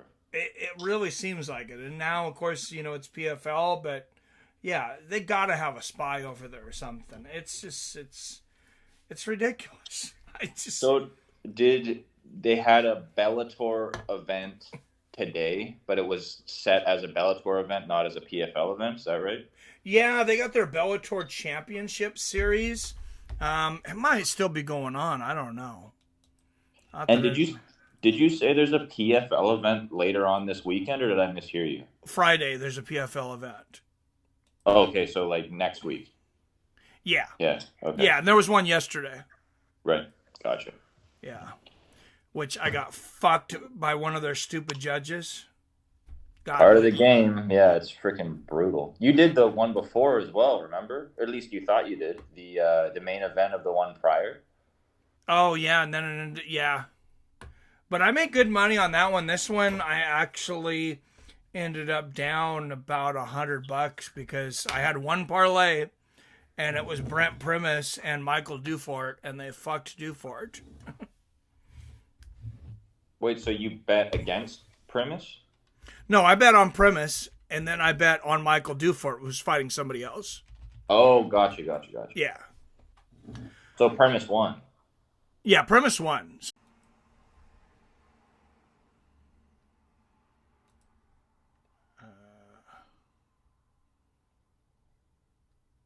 I'll call Wyatt back here, guys. Sorry.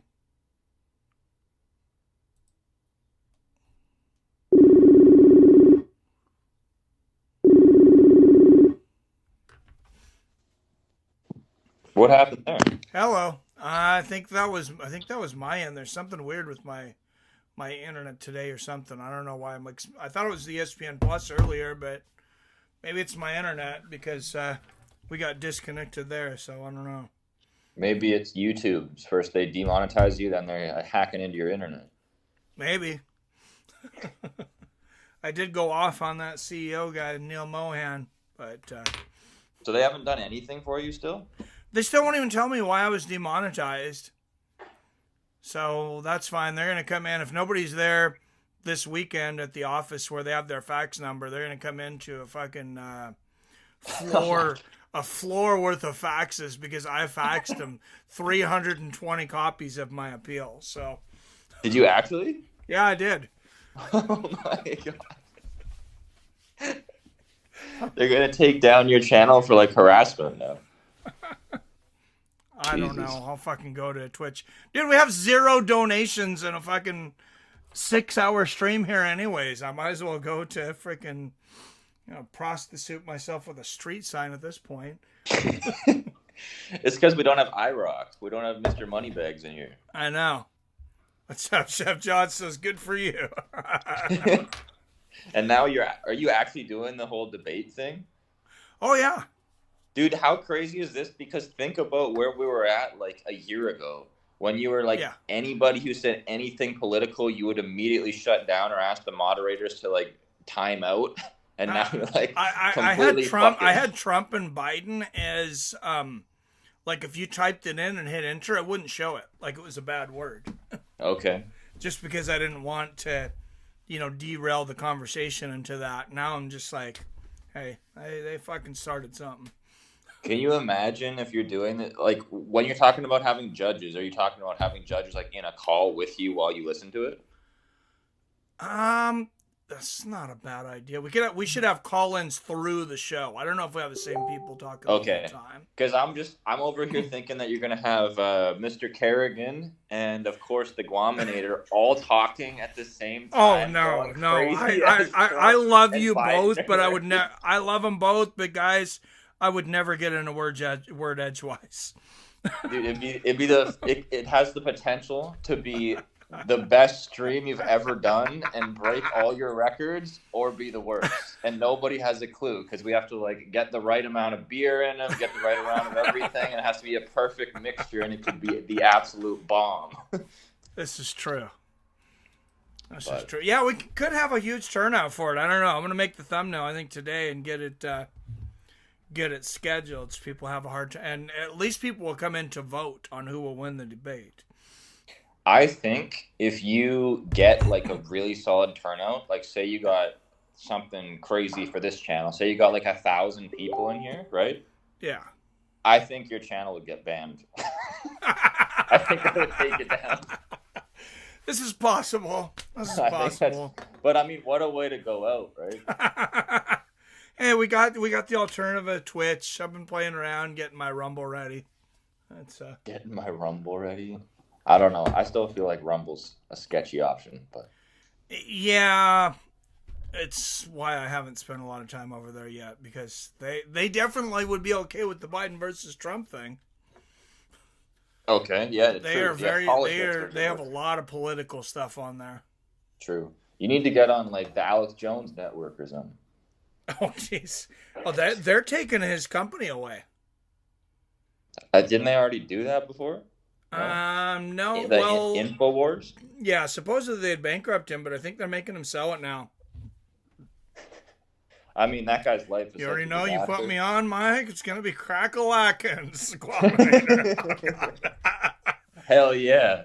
Damon Stott's King James, no lie on Walker. That dude lost me a lot of money. And when I would bet against him, he'd somehow win. I was on his hype until his horrible downfall. Oh, So was dude, I Mike. hear you. I mean, so are a lot of people. Like, that's way back in the day when I was high on Rakic and stuff. Like, Yeah. I guess I still am. But, yeah, that was years and years ago when he was just murdering everybody. Oh, But yeah. I'll say this. Like, he reminds me in a lot of ways of Yuri. Obviously, the big difference being the chin. But Yeah. these guys have... Well, Walker's changing a bit, but early on, Walker has, like, no real technique. It's just a bunch of absolute craziness, which is literally how Yuri fights. Which is why I thought neither of them were going to succeed at the highest level.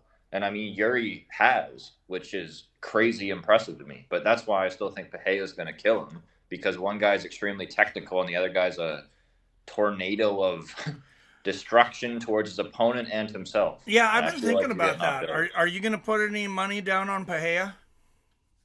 The reason I haven't is simply because Pereira has had broken toes, right? And he hasn't had any time for them to heal. And now he's right back to training again. And now he's going to fight. Like, I mean, I know he's tough as hell, but those things kind of catch up to you. And he's older. So, I mean, Yeah. there's just a few things that freak me out a bit. But the odds are getting even closer now. Like, they're like around minus 150 for Pereira now. So it's getting Oh, really? to a place where you almost have to try. Yeah, I've been thinking about it, but Yuri's one of those weird dudes that he knows about the foots, though. I could see him practicing foot stomps for 3 hours a day. Like, dude's going to come in with the greatest foot stomps in history. I could see him going into his dark cave and just imagining foot stomping for 3 days, dude. Just visualizing. Yeah. Dude, I mean, if you take your heel like an axe kick, you know, where if you bring it down on one, Yeah, like I know broken what toe. you're saying. Yeah. Dude, yeah.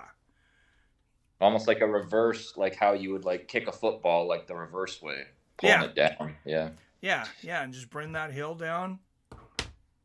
But I mean, if you do that and you miss and you're doing it as hard as you can, you could like destroy your knee and break your foot and all kinds of shit. All right, Like, well, the Guaminator has proposed that we have a three-way, Wyatt.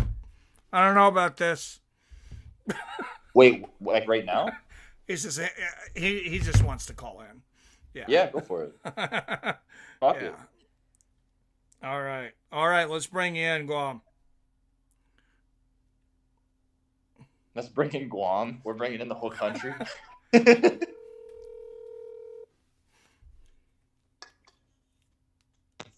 It was Crack-a-lackin' Mike, and what's your name again, Ian? That's Wyatt. Wyatt. Like, hey, at the, what do you call it? OK Corral, Mr. Earth. Yep, Wyatt I Earth, got that's you it, back. that's it. I got your back, and I'm down like a Cadillac with four flats, because I got you can call me, I'm your Huckleberry. You can call me Doc. Dude, if Hell we yeah. have you and Rob live for like 3 hours for a presidential All debate, you're gonna have to do is sit back Dude, and laugh, Mike. there is no way. There is Good no job. way that YouTube would ever let me live stream again after that. Though. All you're gonna have to do is sit back and laugh and collect donations. They might raid my Collect house. Cash App. It's called the Mike's on Vacation Night. It's open mic, Drunk in Charge, and Mr. 5X Large. You guys see the censored version? You guys see the censored? These guys see the censored version of you and Robert I see the text that you guys, the thoughts that you guys don't fucking censor. They ain't ready, Mike. You better tell them they ain't even ready. They ain't even ready. Oh, God. Jason Kagan says, I'm calling in. Oh, we're definitely having call-ins for the presidential debate. Yeah, and I'm judge number one, Mike. You already know. Come on. All right. Hey, nobody else has said they want to do it, so I think we're locked in. Yeah, you and Robert. You, Robert, and I'll step aside if there's somebody else that really wants to do it. I'd kind of rather not judge anyways. What's the big ups on the fight? What is it, PFL tomorrow or? No, PFL's not till Friday. What's the big ups? What's the next big ups on the next fight coming up? Big ups. Oh, for big. I haven't even looked at PFL and the odds and things. What is the fight next week? Baseball now? The next one you're going to is baseball. You gonna drop a couple dollars? Yeah, I'll probably bet some baseball. Let me bring up the PFL card because I don't really remember exactly who's fighting on there. Yeah. Are there any decent names? I'm playing a video game. I'm watching. Yeah, there was a couple good names on there, but I do not understand how to navigate this bloody website. Holy fuck! Oh, it's a mess. It's welterweights and featherweights next week. Hey, Brendan Loughnane, that's a huge name, right? Fucking superstar. Let me tell you something. Why did the banana go to the doctor? Oh no. Why? Why did the banana go? Why did I send my banana to the doctor? Oh my God. Because is he somebody wasn't feeling well. Is somebody calling in, Mike? That's Torrin calling in again. Yeah, fuck it. Bring everybody in. Let's have a big mess. Did you get that? Because the banana went because he wasn't peeling well. Wow. Yeah, I got it. And how come the bike couldn't ride? You got one more, but I got to tell you that last joke was so bad. I'm offended. Okay. So this one better be good. Yeah. How come the bike couldn't ride? Why? He was too tired. Okay, that's it. You're fired. You're fired. We gotta get a new judge. We gotta get a new No. Hey. All right, no more of that though. That was horrible, my friend. Hey. Okay. Oh wait. Oh, I forgot to tell you. Oh man, I just recently had to quit my dream job. Because of my situation. Yeah. My car accident. I had to quit my dream job, and because I gained all this weight. You know what? My dream job was before all this happened. What's that? That was being a male stripper for Chippendales, and I had to quit because of this happened. Now you should sue someone. Now I'm gonna switch right back into. I'm gonna switch into my second dream job, and I fit the position perfect because I'm 50 and I'm fat. Male truck driver. True.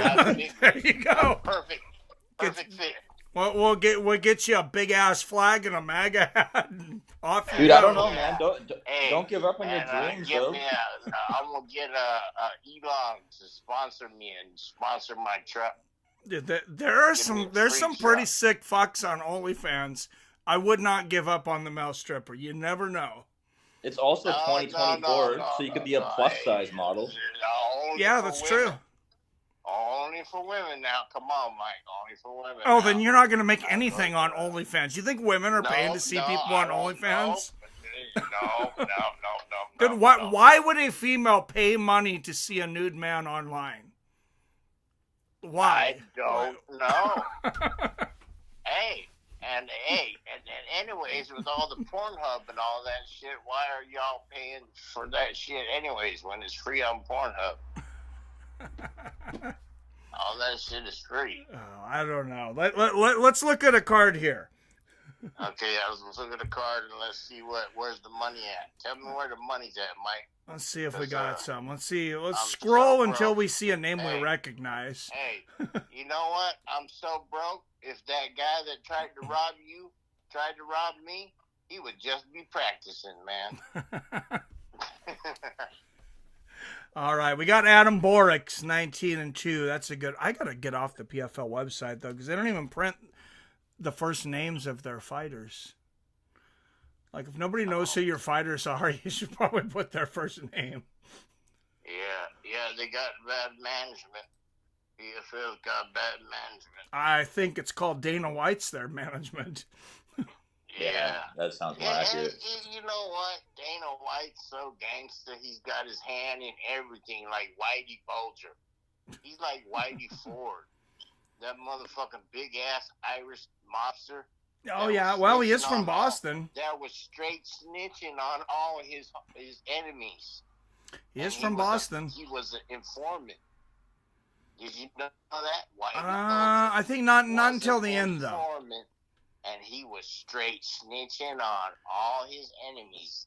Plus, he had that guy, he had his nephew in the FBI, just giving him tips left and right, and he was guiding.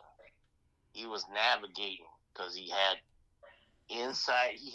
three inside ways. He had his nephew in there, and he had son of a bitch. I was really rooting for the gangsters too, and that's the guy that fucked it up. Case manager, everything. I'm pretty sure the mafia could do a better job of running our country at this point than our government. Hey, that's what's in Japan. The Yakuza is in the government now. True. And that's real. Yeah. I just did some research, and all these guys that are former big-time Yakuzas, they just stepped in and took over government. And look at Japan's economy, and look at their debt, and look at ours. We need to learn from them. They do not let outsiders buy their debt. They print more money. They have a little inflation, but they own our debt. They own other countries' debt, and they don't go in debt to other countries. But what are they going to do about it? We got nukes, so they can fuck off. Jesus Christ. Yeah, I know. They stole the TV from us. All they did was take our TV and make it better and sold it back to our ass and took all our money. They're just jacking us. All right, so these first three fights you cannot even bet on. So we'll start at Adam Borix versus Brett Johns. But actually, the original and the first inventor of the TV was Mexican. Did you know that? Now I feel like I'm talking to Matt Horwich. Okay. We'll get him on with you and Rob for the. Oh, I'm fucking giving him a call. Now we're going to get into some Ripley's Believe It or Not. Bob Lazar, who was driving the spaceship, the UFO ship that is in Area 51 right now, knows everything about it. He has seen the alien bodies, and he knows. Oh my God. Why are we doing a Joe Rogan podcast? The spaceship is running on, and it is a proven fact. We have added it to our element list. I think we have our Eddie Bravo. Yeah. Mike, I think you need to mix up personalities. You need to have the Glominator with Carlin. The Area 51 scientists. I wouldn't do that to Carlin. Can you imagine that? That snitched on the government. Because we got a UFOs. We got multiple UFOs, and we got multiple alien Well, bodies. if snitching is ever okay, it's when it's against the government. Yeah, it's okay. Yeah, because it's just called leaking. It's called telling the truth. Because the government's lying. They lie. Oh, what's the N-word there? It's called telling the truth. The government's hiding. They be hiding like Poseidon and shit. Like hiding like Bin Laden and shit. Doing all kinds of shit now. And you know what? You know what was really dirty? They killed the sniper, Chris, the fuck is his last name? The one that killed Bin Laden? I know who you're talking about, yeah. They killed him, they put a hitman on him. He's not the one who killed Bin Laden, though. Which was another retired. Yeah, it was still Team vet. 6 that killed Bin Laden. Yeah, still Team 6, but it was Chris. Supposedly. Chris Pratt. No, Chris Pratt, yeah. Chris Pratt was the one who killed Bin Laden. I know, because I did my research, and Jocko Willink, the writer and the podcaster, was number 2 with his hand on Chris Pratt's shoulder, telling him it's safe to go in there. Go ahead, go in, kill the target, and come out. So, yeah.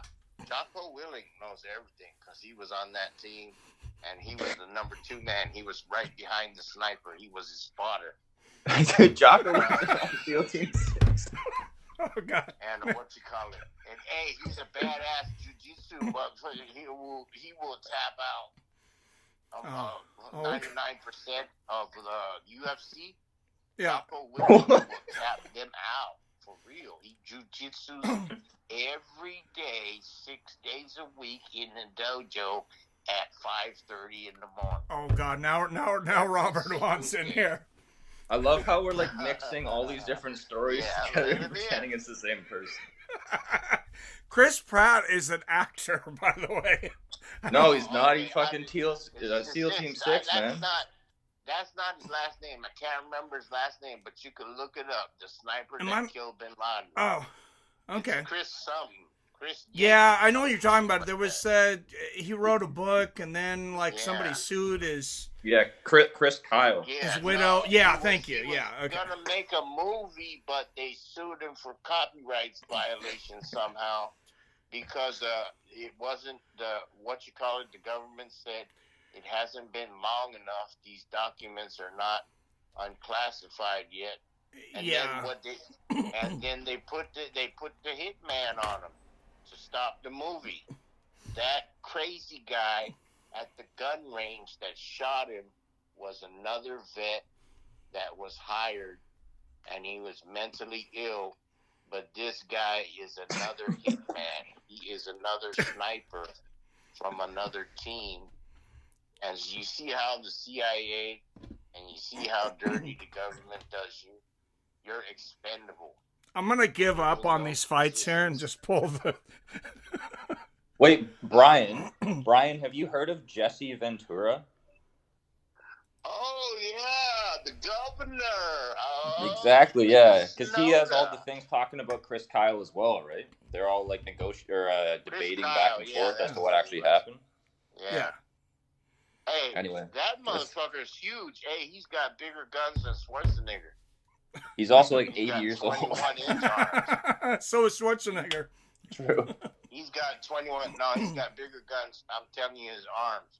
He's got 21-inch arms. Schwarzenegger's got 20-inch.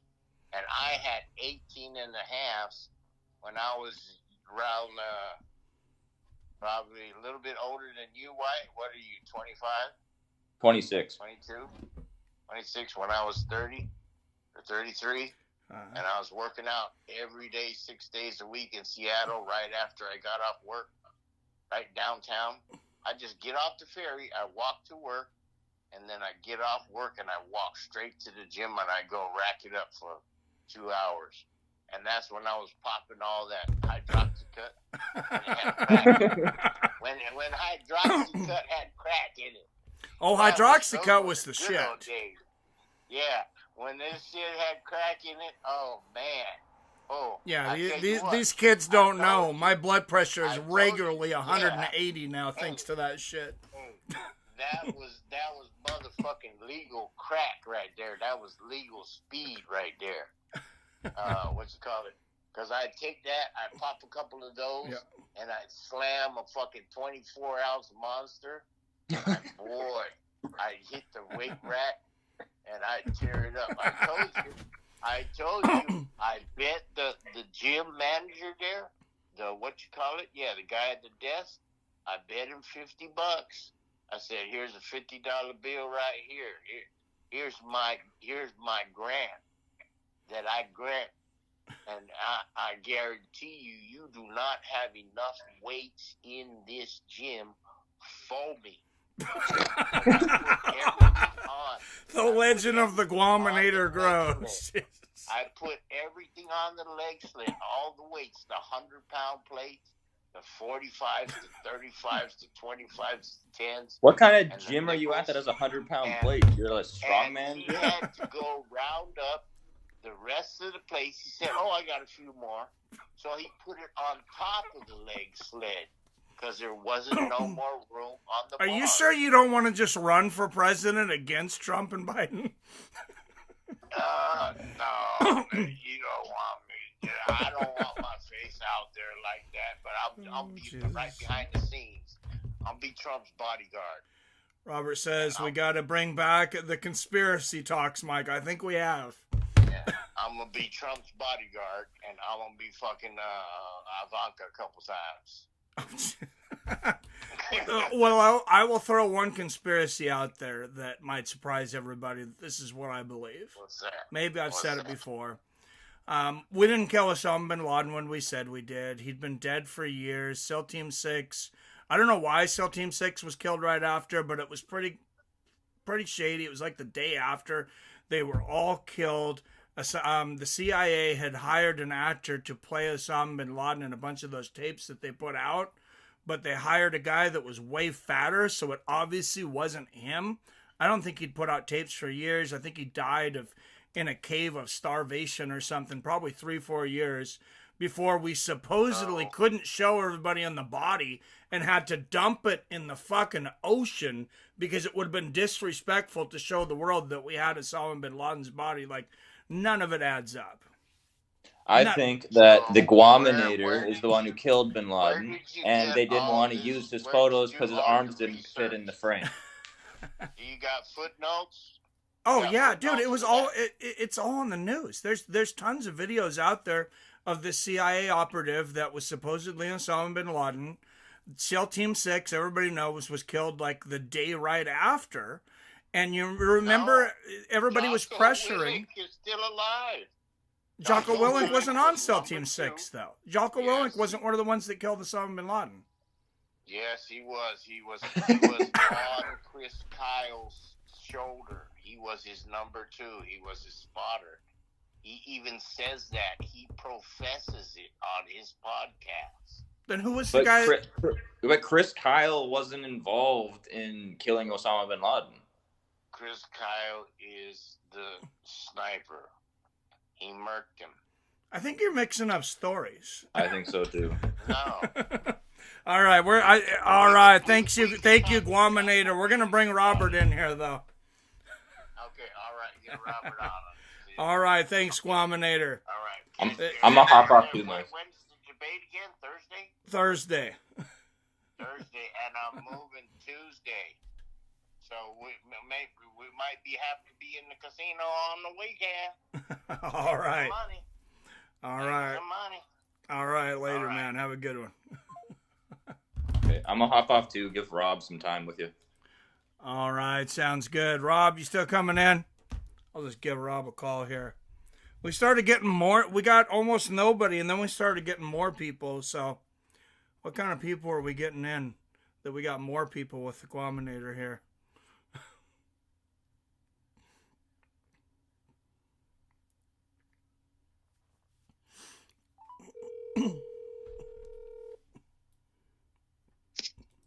Hey, what's up, Robert? Yo, what's up? Not much. You said you wanted to call in, so I just thought I'd give you a call. Yeah, I just want to see what's going on. I don't know what to talk about. Shit. All right. Well, we'll see how sober you can stay for a debate to call in. They get my new special eggs Wednesday. Them braces. Oh, nice. Yeah. Oh, that was you, Jason. I'll get you on there in just a minute, buddy. Oh, that's awesome. I don't know what I want to talk about. Well, that's good. Man. You're finally getting your braces. Yeah, let's see how they work. Yeah. Yeah. All right, man. I'll just go. All right. We'll get Kagan in here. I'm spaced out staring at the wall and the ceiling and the floor, so. All right, thanks. Nothing right now. All right. All right, thanks, bro. All right, Robert. All right, let's get Mr. Kagan in here.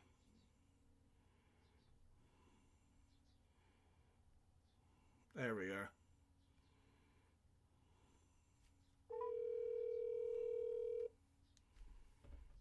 Oh, wife called him down for dinner. Never mind. All right, wife called him down for dinner, and that's fine. All right, guys. Next stream, possibly final stream. Oh, no, there he is. Hey, I wasn't sure if you were still going to come on. I seen you said wife called you down for dinner. So. No, that's all right. What do you want to talk about, Mikey? Well, what do you want to talk about? You think Yuri's got a chance against Pereira? Yuri Prohaska? Yeah. Oh, God. No. No? No. Yuri's chin is 4.5 feet long, and he keeps it 10 feet in the air. He is a wild dude. And like, so Yuri has got knockout power, but he doesn't have technique. He's the Keith Jardine of the light heavyweight division, and he's just more successful with it. I mean, if I had the house, if I had a gun to my head and somebody said, you're betting your house, you're betting on Yuri, or you're betting on Pereira, I'm like, I got to go with the Brazilian. As shocked as I am that they've got the internet and computers down there, I've got to go with the Brazilian. Yeah. And yeah. I mean, it's going to be, Prohaska's got a puncher's chance. Man, Yuri's a fun guy. Yuri's a fun guy to have as champion, though, man. That guy's so wild. Oh, yeah. Absolutely.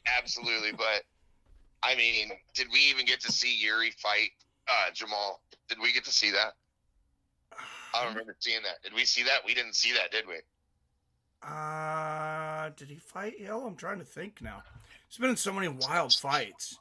Wyatt says, I agree with Jason. Also, let's get more Jason on in the future. Dude's hella entertaining. Good shit. Cars. It ain't much, but it's honest work. I'm just here to help all the right people along on their unaliving journey. Free. by the way, did you start that Joey Diaz group that we're in on Facebook? A friend of mine started that off of a group that I helped start. It had Joey Diaz in it. Dude, that's got a lot of people in it. It's got about 33,000. We were getting a lot of bots in there, so I reset the admin parameters to where you have to have a Facebook account for at least 2 years, and that's pretty much. Yeah, that's pretty much filtered everything out. You got to answer questions and whatnot. Yeah, that's what I do for this. But yeah, it's I think I randomly ended up in that group, and then I'm like, wait, is that the same Jason Kagan? No, I believe I added you, Mikey. Oh, okay. It maybe just started coming up in. Okay, that makes sense. Then it just came up in my stream. The original group was Joey Diaz and the Church of What's Happening Now. Yeah. That group was started by a gentleman named Scott Cunningham, and he's good friends with Joey Diaz. And, Joey Diaz is best friends with Joe Rogan. Yeah. Scott got a hold of me once and asked me to help run his group, and that's how I became friends on Facebook. I want to be real clear about this. On Facebook, I've talked to Joey Diaz a couple of times. We've bullshitted. Nice. That's it. You understand what I'm saying? Yeah. Hey, brother, how you doing? Hey, fuck you too. We're both a couple of dirty ex-cons. Kiss my ass. Yeah.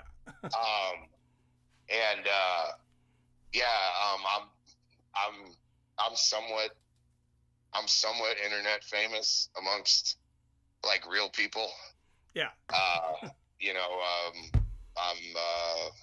associates with Brian Holtzman, Joey Diaz, Sin Kieran, but Eddie Bravo, fucking Sam Tripoli, goddamn it, you know.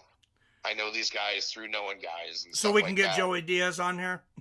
Oh, hell no. That motherfucker wants a check. That motherfucker, he wants an envelope. I don't blame him. If I was as big as him, I'd want a check too. He'll tell you. Well, the craziest thing about Joey is everybody forgets the first thing that Joey told everyone. And the first thing that Joey told everyone when he first hit the spot was, when it comes down to it, I'm a scumbag, drug addict, ex-con. and a lot of people forgot about that. But old Joey, he fucking, you know, that COVID hit, Joe got the hell out of there. Yeah. And Joe offered Joey Diaz like millions to come to Texas. I'll put you on a big ass fucking spread. Yeah. Kid can go to the best private school. And Joey moves out to the East Coast. And the reason for leaving LA, he says there's too many people. So you go to the spot where there's the second most people at. Like, it didn't make any sense. Everybody thought the end of the world was coming. Yeah. I don't know who the hell would want to live in New Jersey, to be honest, but. Mikey, do you think the UFC is about ready to go tits up? No, why would you think that? Well, think about it. They sold it for $4.2 billion. Joe Rogan. They sold it for $4.2 billion in what? 2016, 2017. Somewhere in there, yeah. I think 16 maybe. But I firmly believe the buyers got honey-dicked. I mean, think about the names and the star power and the upward mobility of the UFC in 2016. You had Pete Connor, fucking Matt Hughes only had a little bit of dust on his shoulders at that time. You know what I'm saying? And I think the company bought in at the edge of the bubble. I think all the stars have gotten old and become legends. So you ever notice where it's a name that people our age know? Yeah. When the guy who's fighting him, he says, "Oh man, it's really nice to fight a legend like, you know, fucking Dustin Poirier." Dustin Poirier. Are you serious? Dustin Poirier is a 500 fighter. Dustin Poirier is a good scrapper. He's not the best at anything. Like, he is the leftovers. He is the leftovers from the old great lightweight division. You know what I'm saying? Like that's like people going crazy over Chandler. You know, I seem to remember a Bellator fight, a series of fights between an asshole named Mike Chandler and another asshole named Eddie. Oh yeah, those were great fights, Eddie Alvarez. Eddie Alvarez, right? Now, their very last fight in Bellator was to decide who was going to come over to the UFC. And we got the guy that won that fight. So why is everybody hyped up about getting second place over here? We know how to get you excited. It bugs the shit out of me. You know, if I paid $20 for a sandwich, I want that $20 sandwich to taste just as good, regardless of inflation. You understand? So if I'm buying into the UFC, motherfucker, I want, you know. Yeah. I want Demetrius Johnson. Yeah. I want. You know what I'm saying? Like, dude, but they got Ben Askren. What's up, J Dig? No worries, man. Think about every carnival you've ever been to. Yeah. That carnival's not a business. Dana White talks shit about boxing. Yes, boxing is. Oh, it's not a business. It's a criminal enterprise. No, it's a show. It's a fucking show. Oh yeah. You put your money into what it is you're showing, and then you show up with what you got, right? Please buy my shit. Yeah. Okay. You show up once a week. Please buy my shit. Please buy my shit. I have this all. Buy my. You know. And that's why they're trying to build the PIs and whatnot. They're trying to turn it into an institution like baseball or football or basketball. And they're trying to do it everywhere. And they've got a lot of money out. They don't have a lot of money coming in. And if you had a good look at the real books of their company, I think you might see a lot of government subsidies involved in their ability to stay afloat. And think about, besides UFC 300, think about the last card where you knew 90% of the names on the main card. Think about the last card, Mikey.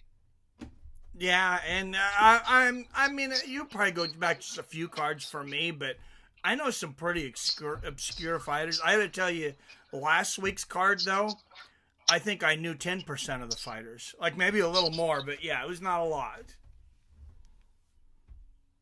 And I've realized that, you know, and it took me a while to get there, you know, because I'm stubborn and stupid, and I rode the short bus, and I've been shot in the head and kicked by mules and horses and mom and all that. But most of the UFC's money has got to come in through sheer casuals. And I say that because of the amount of educated individuals I know who are specialists within their field who talk about Conor McGregor and John Jones as if they fought last week. And there's a lot of them out there. Well, why aren't they building new stars though? Like, can they not? Do they not know how to? Like, there's Me too. Hashtag believe all women. Fucking cell phones everywhere. Snitches. TMZ. That's why. That's why you're never gonna have another John Jones. You're never gonna have that again. You're never gonna have another fucking Masvidal. You're never gonna have Charles Bennett. You're never gonna have that again, Mikey. Because it's just everything's tame. It's not fighters anymore. Yeah. It's a bunch of rich kids who were in track and field, some in football, some in basketball, but it's a bunch of preppy kids whose parents had enough money to take them to all the events they needed to get to be a black belt by the time they were 17, or to be a Division II champion at 19 years old and shit like that. They're not picking these guys up at the bus stop anymore with a gym bag in their hands. They're not doing that. So you're not going to have those personalities. You're going to have people who are groomed and trained, haircut, facial hair, all that, with a signature look ready to go right out of the box. You're going to have plebes. You're going to have just common nothing. Nothing. Well, yeah, and I think fans like me and you, I think that's a good point. Like, we don't want to see athletes. We want to see fighters. We want to see people that had to fight to get where they're at, and the reason they're fighting is because they're not in prison somewhere. Yes. I don't want to see Bo Jackson. Yeah. I want to see MC Hammer and Redman getting it on. That's what the fuck I want to see. You know, I want to see Mike Perry remove the ball boy's spleen. Oh wait, that's what I want to see. Hey, Mike Perry's still fun. Why doesn't the UFC do more like showcase fights? You got a guy like Mike Perry. Who cares if he's out? Liability, ESPN, and Disney. Who cares? Yeah, that's a good point. But who cares if he ever wins a championship? Put that guy in the most entertaining fights you can think of. It's not fucking rocket science. You want to sell 400,000 pay-per-views? Yeah. You put Mike Perry and Mike Chandler in a 6x6 cage. Yeah. Yeah. Absolutely. No ground and pound. Just stand up, Muay Thai, kickboxing, 6 foot by 6 foot cage. And then bottle that shit and try to sell it to fucking football coaches at every high school in America. Yeah, and I wonder if bare knuckle, the reason it's starting to get like a little bit of pop now is because everybody's just looking for that next more extreme thing. And it's like, I don't think that's going to end in a good place. Well, I don't think it's about extreme. I think it's about people looking for realness.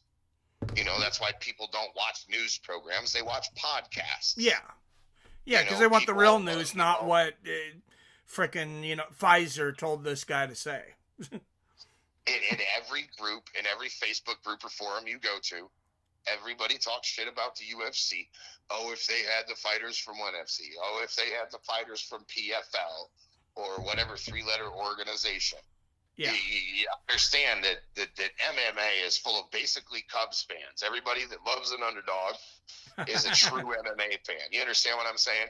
As soon as that shit gets popular, the fucking preppies come in with their pastel shirts and their fucking khaki pants and their goddamn fucking New Balances, and they want to fucking clean everything up. Yeah, I'm wearing New New Balances. Gray and blue. And so the hardcores, the motherfuckers that are going to spend time on the sport the way our fathers spent on baseball, basketball, and football, are going to go to something grittier. I don't think it's about something more extreme. I think it's about something more real. Because in the end, like you and I are Cold War babies, Mikey. You and I are the last generation of people who grew up in the real world. And right now we have our demographic has the highest spending power in between 18 to 65, and that's our demographic. Yeah, 40, true. 40 to 55. Yeah, and we didn't grow up on handshakes and love and hugs. We grew up on, if it's fuck me, it's got to be fuck you too. And you got to go to regional things for that. I mean, yes, there's sportsmanship and good conduct and whatnot, but you signed up to knock me out. You signed up to break my arm. You signed up to choke me out. Yeah. You signed up to dislocate my knee. I'm not gonna. Oh, hi. I'm just real grateful for this opportunity. I'm just so happy to be here. I'm not gonna sound like Donald Cerrone in the entire lead up to the Conor McGregor fight, where he was just. Oh, Conor's just this great guy. Conor's just this. On that motherfucker. I mean, that's not me. In 2006, the Chicago Bears were looking for a new coach, and Dick Butkus had been at a ceremony at the University of Illinois, and the News Gazette asked him, "Hey, the Bears are looking for a new coach. Would you consider taking the position?" And he goes, "Hell no." He goes, "When I was in football, you tried killing the other guy because that guy was trying to take your job. Now these people are practicing with each other. The Packers are practicing with the Bears." He said, "I would lose my job in 15 minutes. No fucking way, Mikey. No fucking way. I will end up with fucking Rob in Chippendales fucking breaking a hip at 47 this fall. Before... Mikey, that's not me, baby. That's not me." I hear you, man. Hey, thanks for calling in. It looks like we got another caller trying to get through. Mikey, I love you. All right, love you too, brother. And take care of your fine ass. All right, thank you. Jace Kagan, everybody. All right, that Arizona call. I'm going to call you back right now. PR to address. So... we were demonetized. I was supposedly demonetized for repurposed content. No one will tell me what I did wrong. So they said I could reapply for monetization, but I don't know what I did wrong. Hey, how's it going? What's up, man? It's a PR. Oh, hey, PR. Hey, I was just addressing it. Yeah, I was just, I'll let you know. So, yeah, YouTube... I just got this email that says I was demonetized for repurposing content. They wanted to know how I make my content, so I made them a video like they asked me for the appeal. And then they said it was denied. I can reapply for monetization on September 15th, but no one will tell me what I was demonetized for, what any of the content was, and I've continually sent them emails asking them. So I don't know.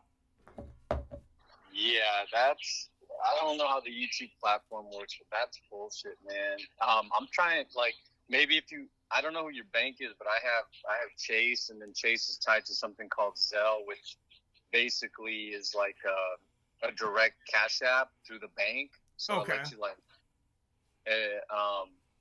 Yeah, I'm not sure if other banks do that, but if you want to go about it that route, like I won some good bets today. I pretty much bet on every underdog except Gordon. Oh, nice! Congratulations. Yeah, appreciate it, and it paid through. I think you should. I think you should stream into Rumble too, man. They have a different pay method, but I posted a few videos there for like gaming, and you know, they cashed me out like $20 without even trying. So that might be a route. Huh. Yeah, I'll have to look into it, and you know, if YouTube does kick me out, I would like it for it to be because my stream says this stream brought to you by Rumble. Yeah, because I don't think Rumble has any companions, man. You might get the upper hand on that right off the bat. Yeah, a few people have said that. So yeah, it's worth it. Definitely worth a try. And I know that Rumble, that UFC pushes Rumble like heavily. Like that's one of their main platforms. Yeah, because of slap fighting. Right. Well, that and all the embeddeds are there. All the UFC after fights are there. So it's really? Yeah, like if you look on Rumble, you'll notice that like UFC is one of their biggest channels, and I think it might even like auto algorithm you where like if you have UFC in the title, like it will by default put you at least top of the list because yeah, man, they're I know they're like a newer platform, but you won't have to deal with any of that bullshit of like having them censor you or like demonetizing you for pretty much speaking your piece. Like I think it right now would be the best time to jump on it before it blows up because it has been growing steadily. Yeah. Well, thanks. Yeah, I'm gonna look into it. I'll look into that Zelle too. It doesn't hurt to have another way to process payments. Yeah, do the Zelle thing. Zelle, that's how I always cash out people whenever they need it, and it's like auto deduct. So like as soon as I send it, you'll receive it. And then if I'm on the channel right now, Robert, you bastard, I love you, man. So. I think he's still here. Okay, right on. But yeah, man, let's try to take a look in on that, and hopefully, it might just be the right platform for us. Yeah, especially since I might lose my channel on Thursday completely because we're gonna do a presidential debate. We're gonna do a fight. I'm gonna do a fight companion between Joe Biden and Donald Trump. Oh yeah, I'll be on for that. Yeah, man, fuck YouTube at this point. Like they just want a bunch of people who are just, you know, pushing whatever agenda they want pushed right now. And if you ain't talking about it, then it's gonna backfire. So I think like Rumble's the way to go, man. Open platform, no censorship, and I'm more than sure that we'll all follow you over there anyways. So it's like, you know, give it a shot, man. Yeah, I think so. Thank you. All right, brother, man. Much love. And all right. Thank you, PR. Thanks for calling in. Catch you later. For sure. What? All right. Thank you, guys. Thank you. We'll work on some more ways to get donations. We may not have gotten the donations in today, but you guys made me laugh very hard after the UFC, especially the Guaminator and Wyatt and Jason Kagan. And then we got some real and some helpful from PR. So thank you guys for that. Like I said, don't forget, I'm going to schedule this as early as possible. Thursday, presidential debate, the first fight companion of its kind. Might be its last, because this might be the last time. Thursday might be the last time you ever see me on YouTube. I have no idea what they're going to think about this. But we're going to leave the phone lines open for that. We're going to let the Guaminator and the Drunken Charge go, and Jason Kagan, I'm sure, all the animals on the mic, unloosed during a presidential debate. You don't want to fucking miss it. All right, as always, I love you, I respect you, and fuck YouTube.